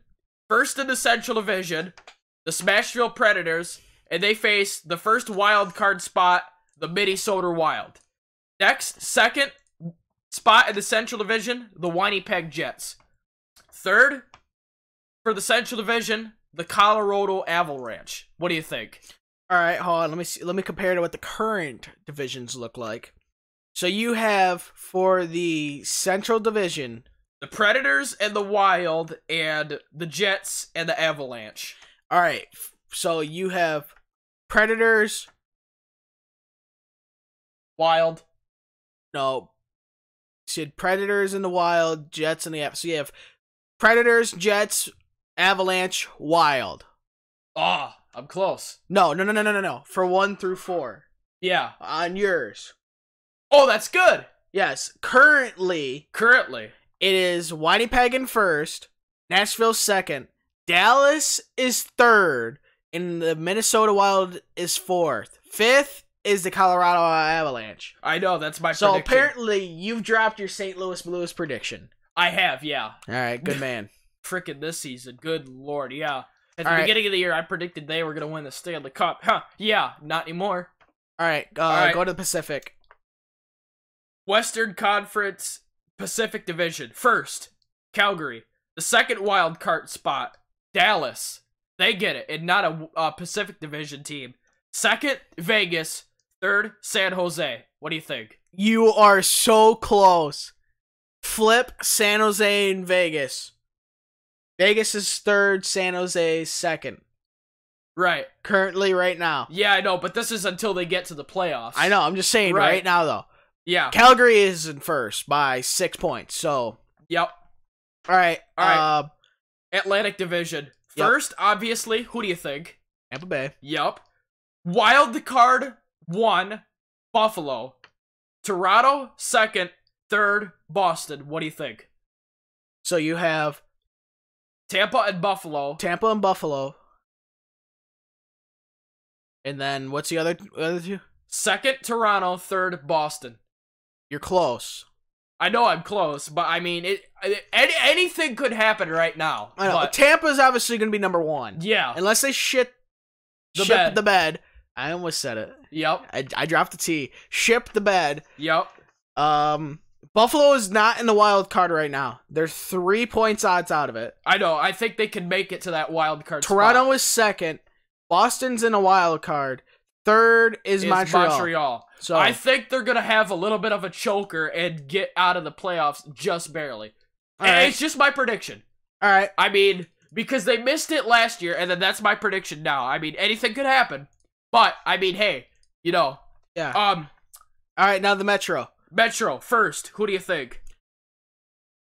I'm going to go with the Isles. First? I could see why, but no. You're saying first in the Metro. Washington Capitals. That is the correct answer. The second wild card spot. Islanders. I know that's shocking, but my prediction, I know they have Barry Trotz, but I think they're going to lose a couple games from this stretch until now and have a win percentage of under 500, but they're going to have enough to get the wild card spot, is my prediction. Okay. Second, I have the other team in Pennsylvania, and third, I have the Columbus Blue Eyes. You actually have all 4 teams that are currently in playoff position for the Metro. The only difference is that it goes Isles, Pittsburgh, Washington, and then the wild card is Columbus. Nice. So that's my prediction. The Isles are in first by 4 points, and they're ahead of the wild card by 7. Yep. So okay, back to the Central Division. I have the Smashville Predators beating the Minnesota Wild in 5 games, and I have the Jets beating the Avalanche in 6 games. What do you think? So Preds beat Dallas. Minnesota. I'm sorry, Minnesota. But in 5 games. And Jets beat Avalanche in 6. Is my prediction. Yeah. Not bad, actually. Right, anything could happen. Yeah. Dude, when we get to the end here, I have a shocking result. Pun intended, but Pacific. Yeah. Pacific Division. I have Calgary beating Dallas in 5. I almost went with 4, but I think they can do it at least once. Calgary beats Dallas in 5. Vegas beats San Jose in 6. Okay. You like 5 and 6, apparently. Yeah. All right. I see San Jose and Vegas going to 7, but okay. Yeah. Atlantic Division, Tampa Bay and Buffalo. Tampa Bay wins 5 in 5. I'm thinking Buffalo can do it at least once, but it's going to be close. And I have Toronto beating Boston in 5. Okay. The Toronto and Boston one is a little crazy and not 6 or 7. But I'd say that goes 6 or 7. yeah, but I know. That's the thing. I got 5. I mean, I can't change it now, so. No. Metro, I have Washington beating New York in 6. And get this, I have the other team in Pennsylvania, I know you're going to hate this, beating the Columbus Blue Eyes in 7. Yeah, I see that. Yeah. To be honest, I see that. All right. Now, that was That was all of them. That was the first round. Yep. So, Predators and Jets, Central Division Final, again. Instead of Jets 7 like last year, I have Predators in 6 this year. I know they've been hit with the injury bug, but I think they can do it. Okay, I agree with that. Next, I have the Calgary Flames and the Vegas Golden Knights. This is another crazy one. I have Calgary beating Vegas in the Pacific Division Finals in 5. Calgary beating Vegas. In 5. I don't agree with that one. It'll probably be 6 or 7, but... yeah. Tampa and Toronto in... That's a 7 game for sure. Yeah, that's what I have. Tampa and Toronto for the Atlantic Division Finals. Instantly 7. Oh, for sure. Yep. Washington and the other team in Pennsylvania. This time, I had enough, and I picked the Washington Capitals over the other team in Pennsylvania in 6 games. Nice. You never said it between Tampa and Toronto. Oh, I have Tampa in 7. Okay, that's what you I just said said it yeah. was 7 games. Yeah, Tampa in 7. Oh, I see. Okay, never mind. Tampa in 7. All right, now it's time for the semifinals, the conference finals. The Western Conference Finals between the Smashville Predators and the Calgary Sizzlers. Between those two, I have the Smashville Predators beating the Calgary Flames in 6. What do you think? Nashville beating the Flames in 6. And they're making it back to the Stanley Cup Finals again this year, even though they've been hit with the injury bug. I think they can do it. I think so. They really can. Yeah. Okay. Next we have the Tampa Bay AC/DCs and the Washington Capitals. I have the Tampa Bay AC/DCs beating the Washington Capitals in 7 like it was last year, just Tampa Bay wins this time in 7. So, this year, my official prediction for the 2018-2019 Stanley Cup season of who is going to be in the Stanley Cup this year is the President's Trophy winning Tampa Bay Lightning in the East and the Smashville Predators in the West. What do you think? Because I'm trying to be as realistic as possible here. Because I talked to Griff's son, and Griff's son says, I says to him, hey, who do you think's gonna win it all this year? And he says, the other team in Pennsylvania sweeps Vegas 4-0, and I says, get the fudge out. I kid you not. Oh my gosh. So you have Smashville and Tampa for this year's cup. And who wins? This is the most shocking result. I have the Smashville Predators winning their first ever franchise Stanley Cup over the Tampa Bay Lightning, the President's Trophy winners, in 7. In overtime. Oh, Game 7, overtime for the Stanley Cup. That'll be the 4th time ever. Yeah. That it went to Game 7 in an overtime. Yes, and it's going to be a battle of a lifetime between those two. And that's what my prediction is this year. I like it. I can't wait for next year, and you like it. All right. So, with that, time to go to trivia. Yes. And then I'll write what actually happened on the back of this paper, and then I'll put this paper off to the side for now, and then trivia, and then before we get to trivia, I forgot to tell you one last thing before we started the show. And speaking of the Stanley Cup Finals, I was talking to Griff, and just before we started eating, and I says to Griff, hey Griff, who do you think's gonna win the Stanley Cup this year? And Griff says, you know whose year it is? And I says, who? And he says, you know whose year it is? And I says, who? He waits for a second and he says, "The Los Angeles Kings," and I says, "Oh, shut up." Oh, shut up. And then after that, he says, "If not them, the Chicago Blackhawks," and I'm just like, this guy's dumb. Oh my gosh, Oh, you know, Griff is jeepers. a nut, dude. I can't wait to Jeepers. see what we do for the Super Bowl. Creepers. Oh gosh, you know, he's a great guy. I love him to death. It's just great. All right. So with that, All right. You can go first, so read off your question. okay. Trivia.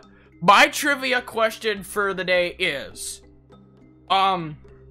what is the smallest NHL arena in seating size, and how many seats are there at this arena? The Bell MTS Center for the Winnipeg Jets, and it's only like 15,000. That is the incorrect answer.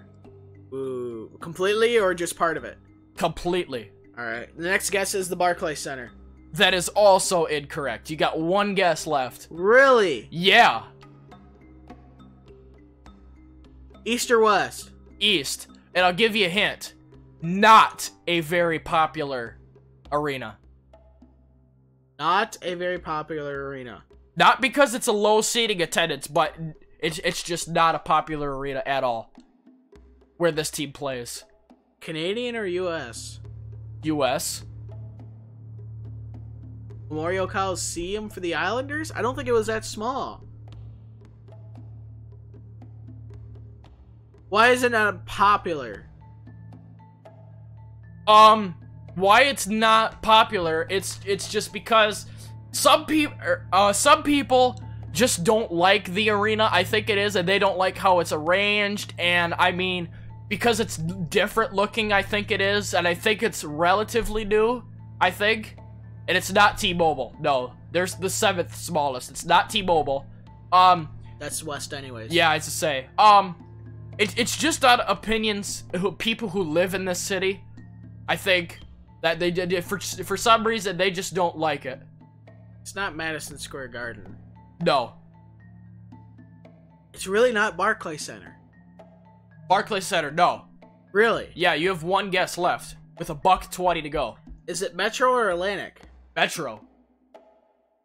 I'm not good with Metro teams, so I'm gonna have to look that up. All right. I don't have them as good as memory because they're all like all over the place on the Yeah, East Coast. I can tell you every Metro team. Yeah, but You have yeah, whatever. Carolina, Islanders, Rangers, other team in Pennsylvania, Cheesesteaks, Devils, and the Jackets. My only guess would be Philly. Like, logical guess would be Philly. Not Philly, I'm sorry, Carolina. Is that your final answer? 30 seconds. Yes. That is the incorrect answer. What is the correct answer, then? The correct answer is Nassau Coliseum. Really? Yeah, you mentioned that, but that wasn't your final answer, and I didn't take it. Nope, that's the rules. It's gotta be a final answer. As I say, the correct answer is Nassau Veterans Memorial Coliseum. How many? What is the seating capacity? It's not over 15,000, is it? It's under 15,000. Yeah, I was gonna say. It's like, isn't it like in the 13s? No, it's 14. above 13. 14s? Yeah, 14s. 14,000. Right in the middle of 14s. 14,500 and some odd number seats. That is incorrect. It is exactly 14,500. Exact. And that is the smallest NHL arena, seating capacity wise. Huh. 14,500. Really? Yeah. Alright. Time for my trivia question now. Okay. Alright. Look at the timer all set up. Okay, let me close. This is another multiple choice question. Oh gosh, they're my worst enemy. The odds are 20-80 not in my favor. Yeah. You only get 2 guesses, too, for multiple choice. Really? Yes. Oh, that's right. Okay. Who is the only player to score on a penalty shot in the Stanley Cup Finals? Oh, I should know this. The only player Your 4 options are Pavel Bure, Peter Klima, Chris Pronger, or Ron Sutter. Or Ron Suter, sorry. Those are your 4 options. Pavel Bure, final answer. Ship. Yeah, only one more guess. Chris Pronger, some other guy, and some other guy. Chris Pronger, Peter Klima, and Ron Suter. I think it's Peter Kalima. Final answer. Let me give you a hint here. I haven't even give you hints yet. Oh, alright. Alright. He scored for the Oilers against the Carolina Hurricanes on June 5th, 2006. Peter Kalima, Chris Pronger, what was the other guy? Ron Suter? Ron Suter.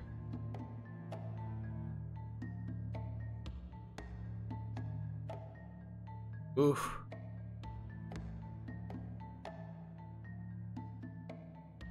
Got a 33% chance if you just guess. Peter Kalima, final answer. Mother F, man. It was Ron Suter. Oh, my bad. There's no shipping way it was Chris Pronger. You've got to be shipping me. Chris Pronger scores the only penalty shot in the Stanley Cup Finals. This game. Oh, it's great, isn't it? I get 2 points. It landed right in the box. Did it really? Yeah. That was 3. I feel better now. You're up to 15. Oh! So now we'll go into NASCAR. And I need 3 more.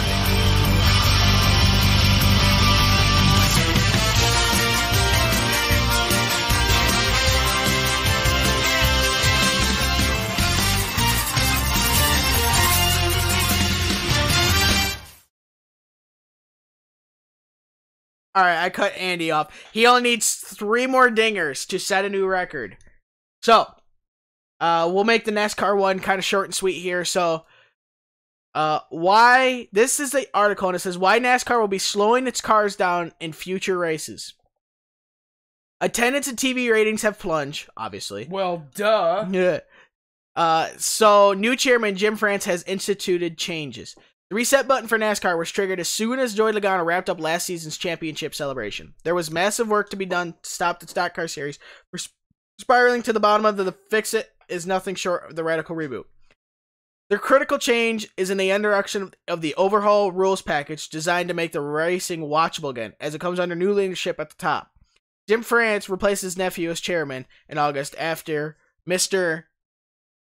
Brian France, who's got pills. Carter's. He's got more pills than Carter. Yeah, he stole them all. Yeah. Took a leave of absence following his arrest. Yada, yada, yada. Jim France is now listed as chairman and CEO, as routinely represented by the family at NASCAR events and is addressing NASCAR 5-year freefall in nearly all meaningful categories. The downturn happened during Brian France's reign, and fans essentially exiled him over his extreme changes to the championship format and his detached, often absent style of leadership. Jim France has been at every event since taking over in NASCAR, and at last is showing a sense of urgency and attempting to fix its mess. It is a business, but it is his first love is racing, said Hall of Famer owner Rick Hendrick, who added Jim France and his niece Lisa France Kennedy have been accessible to teams and have voiced their commitment to motorsports. I wish he had stepped out years ago.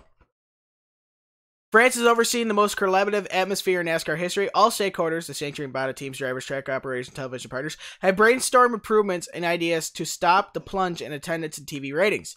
The solution is a new ropes package aimed at markedly improving the on-track product. The new package uses aerodynamic air ducts and a tapered spacer restrictor plate. Exactly. To reduce engine horsepower. In simplest terms, it should slow the cars and bunch them closer together to increase passing attempts and improve the overall competitiveness. It will debut on the second race of the season at Atlanta Motor Speedway. That's why I am more excited for Atlanta than I am for the Daytona 500. Exactly. Because the Daytona 500 will have the old rules package. Yeah. For a restrictor plate. And it's just going to be a lemming train. Well, it's going to be. Well, the last 2 races at Daytona have been a total gong show of yeah. wrecks. The old package permitted a handful of teams to move so far ahead of the competition, it took too long for anyone to catch them. The racing suffered, and fans stopped watching. Obviously, the Shrub, Harvick, and MTJ combined to win 20 of 36 races last season. Over half. Holy crap. Out of 3 guys. The big 3 lost to Logano in the championship finale. The new package is controversial because it is supposed to level the playing field, and elite drivers believe it will diminish the advantage their talent has given them. An early version of the package was used in last year's All-Star race, and fan feedback seemed genuinely enthusiastic until drivers raised enough complaints about it to muddle expectations. Until the rules were tested last week at Las Vegas Motor Speedway, few dared to predict the racing would look like this season. NASCAR pushed forward, and the new rules are here with major implications. Words are hard. The health of the sport is riding on the belief that, if nothing else, the racing will be better, more drivers will win, more teams will succeed, and fans, of course, will give it a chance. Making the racing more entertaining is critical in getting fans to pay attention again.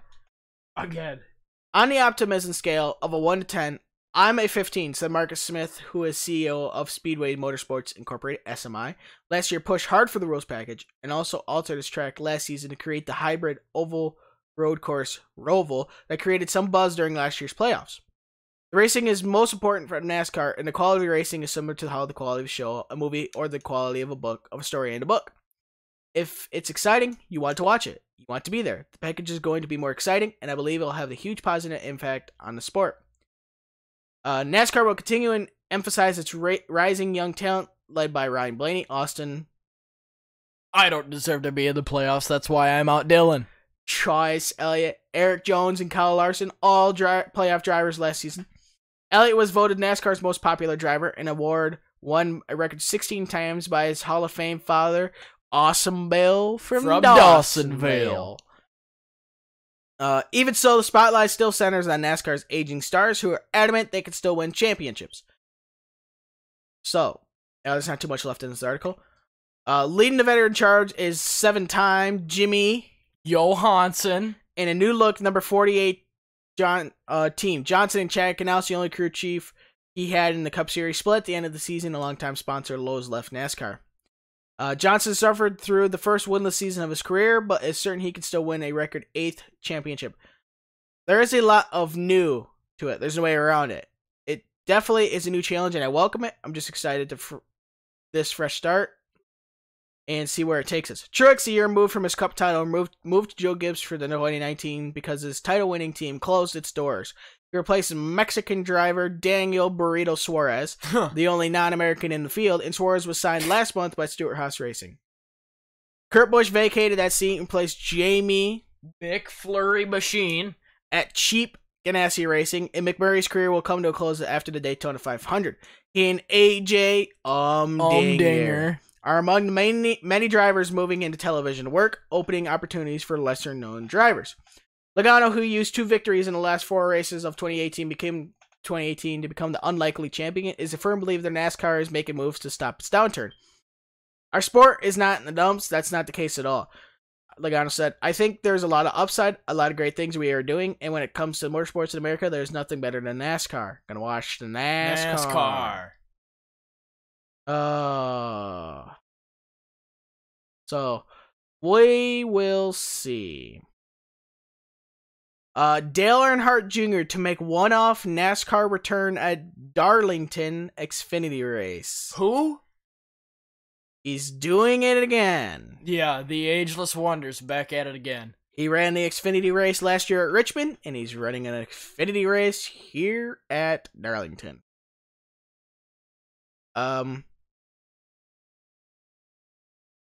What? That's what my grandma says. No. I know, right? Hold on. No.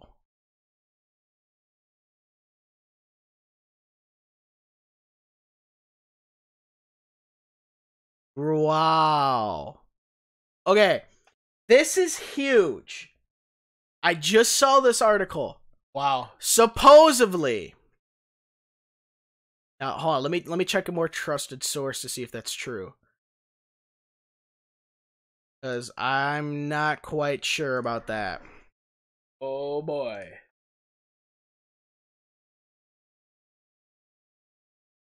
And now my computer's moving really slow. Come on. S-O. Get it figured out, man. While that does, Jeff Gordon was elected into the NASCAR Hall of Fame. Or was inducted, not elected, sorry. Inducted into the NASCAR Hall of Fame. Just this past weekend. I'll actually go to the NASCAR website and see what they say. Yep, it's true. Alright. So, you know how NASCAR, when there's a race winner, they always take the winner back, and they always, tear apart the car, and then on Wednesdays, they always come out with the post-race penalties, this guy had a lug nut failure, or this guy had so-and-so, whatever. Yeah. He gets fined so much money, and loses so many points. Alright, squash that. Really? Okay. Competition model for 2019 adds disqualifications. Oh my. Alters post-race inspection. NASCAR competition officials announced Monday that post-race inspection for all 3 national series will have a new model for 2019, introducing a system where race-winning teams found in violation of the rulebook will be disqualified. Well, I'll be a monkey's uncle. The rules change signals a shift in long-time standing tradition of penalizing an offending race winner with fines, suspension, and/or points deduction, but allowing victories to stand. This new system also accelerates the timetable for thorough post-race technical inspections. Will now be conducted at the track soon after the checker flag instead of midweek at the NASCAR R&D Center in Concord, North Carolina. Okay, that was the main point that this can happen. Yep. Because when you leave a track, you want to know who the winner is. Yeah. All right? When you leave, say you go to the Daytona 500. All right? And I'm just going to let's just say Chase Elliott. Let's just say AJ Allmendinger. Yeah, he's not even in the race. Let's say Jamie McMurray wins the race. All right. Cool. You leave the track thinking, "Yay, McMurray won the race. Cool, good for him." And then Wednesday comes around. This is if under the old system. Wednesday comes around and you find out that his car was illegal. You gotta wait 3, almost 4 days later to really know if he's a true winner. Hmm? I mean, that's a PR nightmare. Yeah. Now that they're doing now that they actually tear down the cars at the track, they can say who the winner is within 18 hours. Yeah. Which is how it should be then. Why they took them back to their R&D center and it's NASCAR. Of course it doesn't make sense. Yeah, really. Steve O'Donnell, the NASCAR executive vice president. I think for us, we're really looking at a total culture change. We've been through a deterrence model. We've been really worked with the race teams at the track and probably been more lenient than we should be in terms of the number of times teams can go through inspection and pass, fail, and there's almost an incentive to try and get something by NASCAR, so we really want to reverse that trend. And then it just keeps pretty much going on for that. So, damn, that's a long article. Yeah.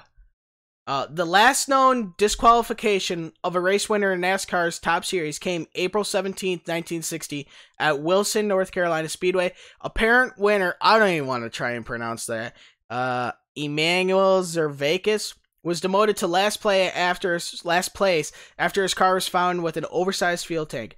NASCAR Hall of Famer Joe Weatherly was elevated to first place, credited with leading 1 lap. So, this says, that was at the bottom, but the paragraph above that says, according to a survey of NASCAR statistics, most recent instance of a Premier Series driver's disqualification from a finishing order came October 7th, 1973 in the National 500 at Charlotte Motor Speedway.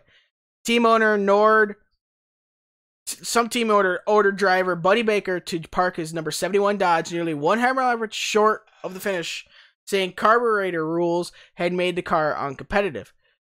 He refused to let NASCAR's officials inspect the car, resulting in a DQ. So, let's see if I can find if it says,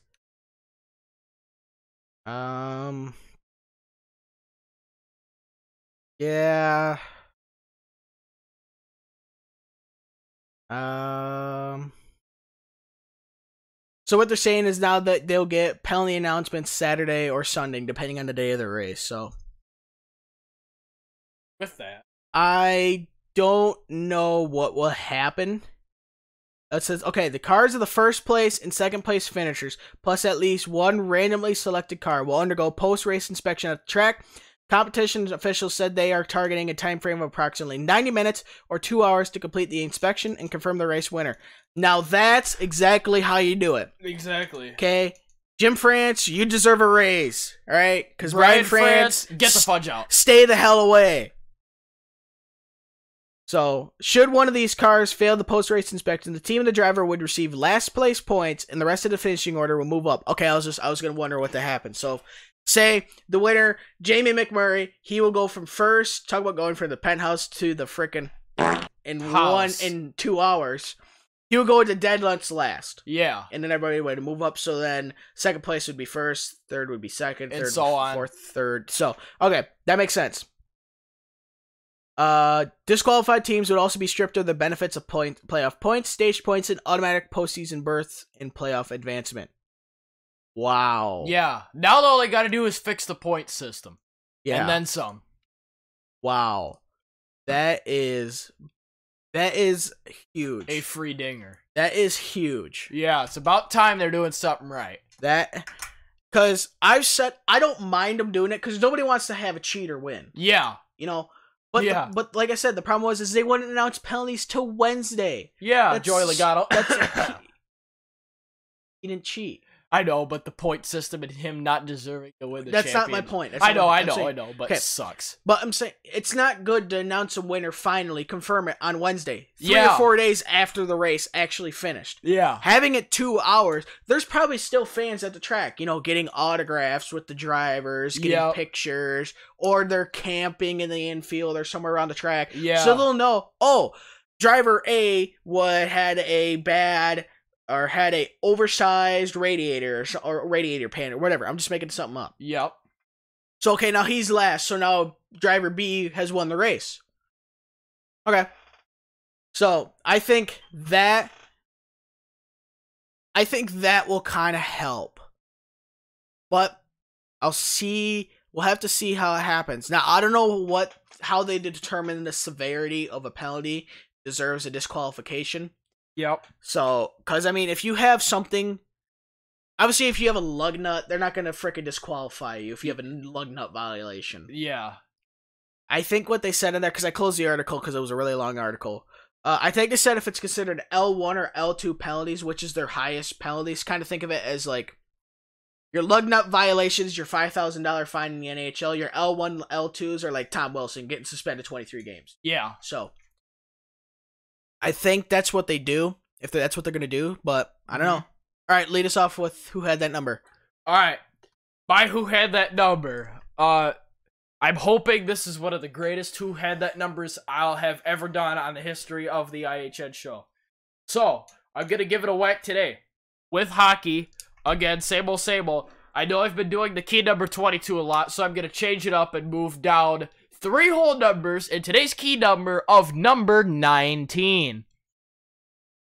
Today's who had that number? Who had the number 19? Steve Yzerman. That's it. For the Ottawa Politicians, number 19 in the 2006-2007 season. Number 19, 2006-2007 Ottawa Senators. Ooh. Who had it? Some guy. Yeah. Whoever had the number 19 for... Hey, there he is. Sergei Fedorov. You're dyslexic. It's 91. That's it. I don't know. Give me some hints. All right. Time for some hints time. So, born June 13, 1983 at age 35.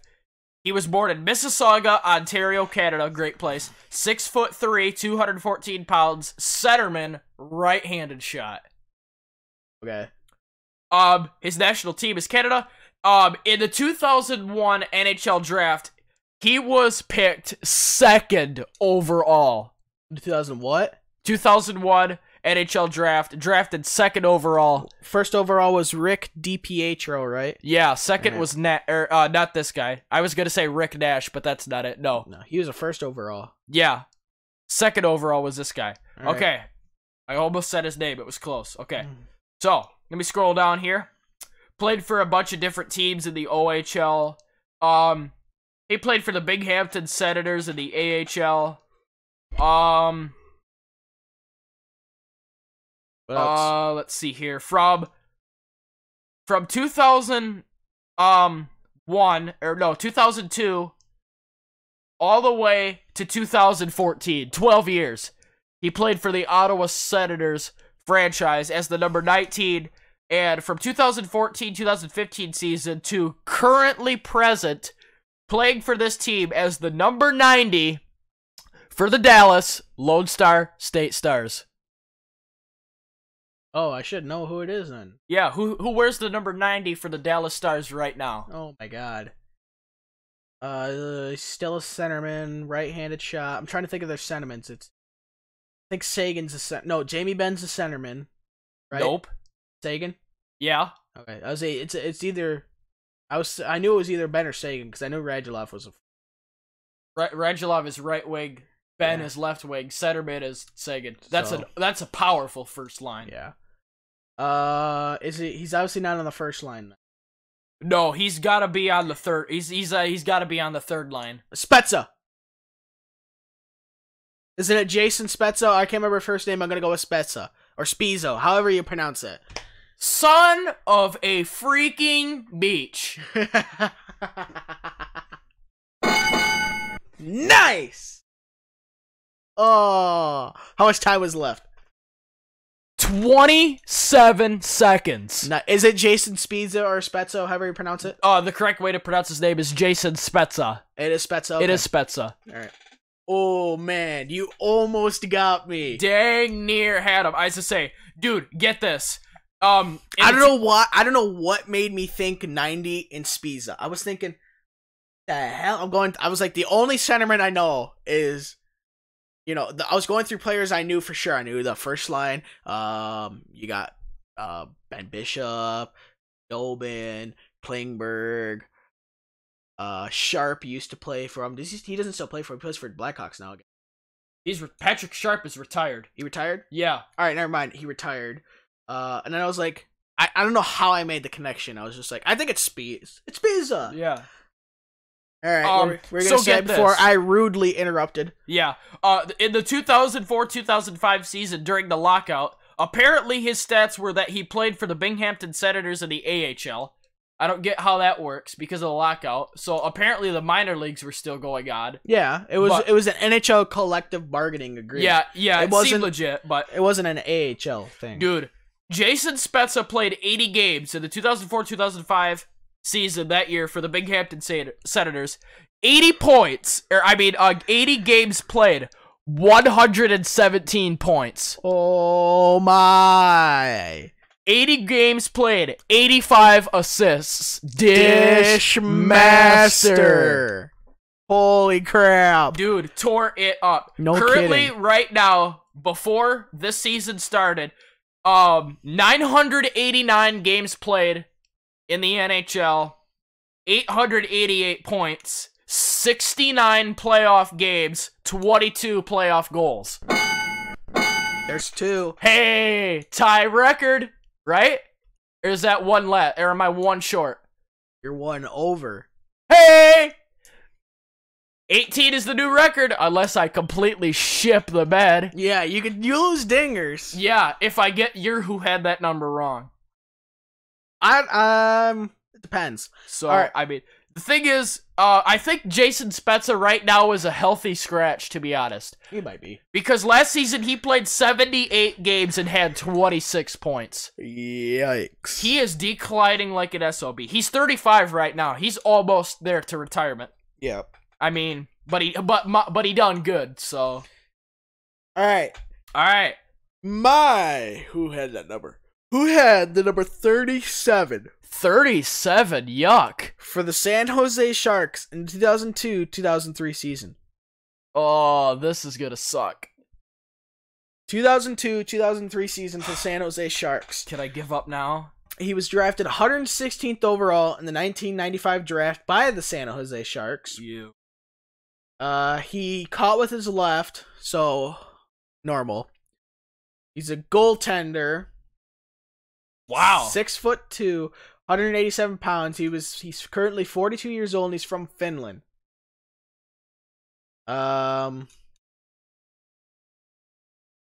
He played for San Jose in 2000.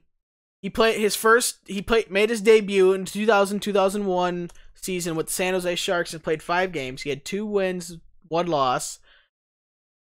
And then he played in the 2001-2002 season. He played 20 games, 7 wins, 6 losses, 3 ties / OTL. So 3 ties because this is before they had shootout. Yep. 2002-2003, he played primarily with the San Jose Sharks as a backup. He had 22 games played, 5 wins, 14 losses. Yikes, that's a peddling. No kidding. And then he played for. Then he signed with the Calgary Flames in 2003-2004 season.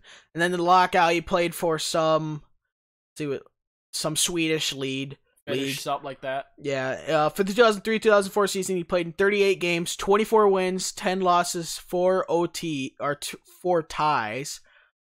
And then he played for Calgary until he retired in 2012-2013, where he has a career 1,500 goals against, a goals against average of 2.49. This is for NHL, and a save percentage of .912. His best save percentage was for the NHL was in the 2002, 2003, 2004 season, when he had a .933 save percentage. And his lowest goals against average was .169. I'm up to 20. You got 30 cents left. He's retired now. He's retired. What year did he retire and with who? He retired with the Flames. After the 2012-2013 season. Okay. And he played for San Jose what years? 2000 through 2003. 10 seconds. His initials are MK. Okay. MK? Yep. Mika Kiprasov? Nice. We've already done that. Who had that number before? Not for San Jose though. Oh, not the number shit. 30. Not the number 37 for San Jose. I know we did Kiprasov, but we didn't do the number 37 for San Jose. That's really nice. Well, it's kind of like me doing William Karlsson again to see if I can get you for him playing with Las Vegas or for Anaheim. For Anaheim, I got you for him playing with Columbus, but I almost got you when he played for Anaheim. Yeah, but you got it with like 5 seconds left. Okay. Speaking of 5, you got it with just under 3 seconds left. Nice. So what am I up to now? 21? No, just 20. 20? Oh, nice. I just beat my record, and you just beat your record. Your old record is 4. Today, you got 7. Oh my. 7 dingers for our producer. 20-7. That's the final Super Bowl for this score. So, with that. Yeah, this ain't football here. Longest episode to date. Really? 2+ hours. Wow. That's a good episode. Well, we would be right at an hour and a half if we didn't do our little thing at the beginning, but that's fine. Yeah. So, all right. So, thank you very much for watching this episode of the IHN Show. We certainly hope you enjoyed. If you did enjoy, please like down below and then subscribe to our channel so you can be up to date on new video releases. And hit the little bell icon so you can be notified when we do upload a new episode. If you'd like to help us make the show better and easier for us to produce, and in turn be more productive, please support us on Patreon. Link to that down below, and it'll be on the outro screen. If you'd like to contact the show, it is ihnshow@gmail.com, and that will be in the description and on the outro screen. If you can't always watch our podcast, you can now download our podcast. If you have an Apple product, you can download it on Apple Podcasts by just typing in IHN Show. Or if you have Android for right now, you could go to Podbean. You can either download the app, which is free, or you could go to podbean.com and download it there. Oh, I gotta mention one other thing too. If you'd like to go to, I created it during our week off from school. I got bored and I created this little rinky-dink website. There's nothing special about it. Oh, nice. It just pretty much explains our show a little bit. What's the website called? I have no idea because it's a free domain, so it's really screwy. Oh, it's going to be in the description below. Oh, okay. I was just probably thinking, is it www.ihnshow.com? No, because I would have to pay for that domain. Oh yeah. And I might buy it later, but I just use a free one through Wix.com. Yep. So, if you'd like to start a conversation in the comments, please do so. We just request that there's no mean or vulgar language. Just use common sense before you type, because we're all here for good fun. All right. So, the white flag is in the air. Do you have anything else to add? And you get to hear our new outro. It's a little different. Ooh, I better put my headphones on for this. It's not a new song. It's just a new NASCAR pass sound effect. Oh, nice. Let's see. What do I have to... this was probably my favorite episode of the IHN show. Episode 55. That's probably my new favorite right now. Really? It's coming up to your birthday soon. We got to do some unboxings for you guys today. We both set new records for dingers, and we both got who had that number questions right today within the time limit, and this was a fantastic episode. I thought it was pretty good too. It was great. So the checkered flag is in the air. Have a great rest of your week.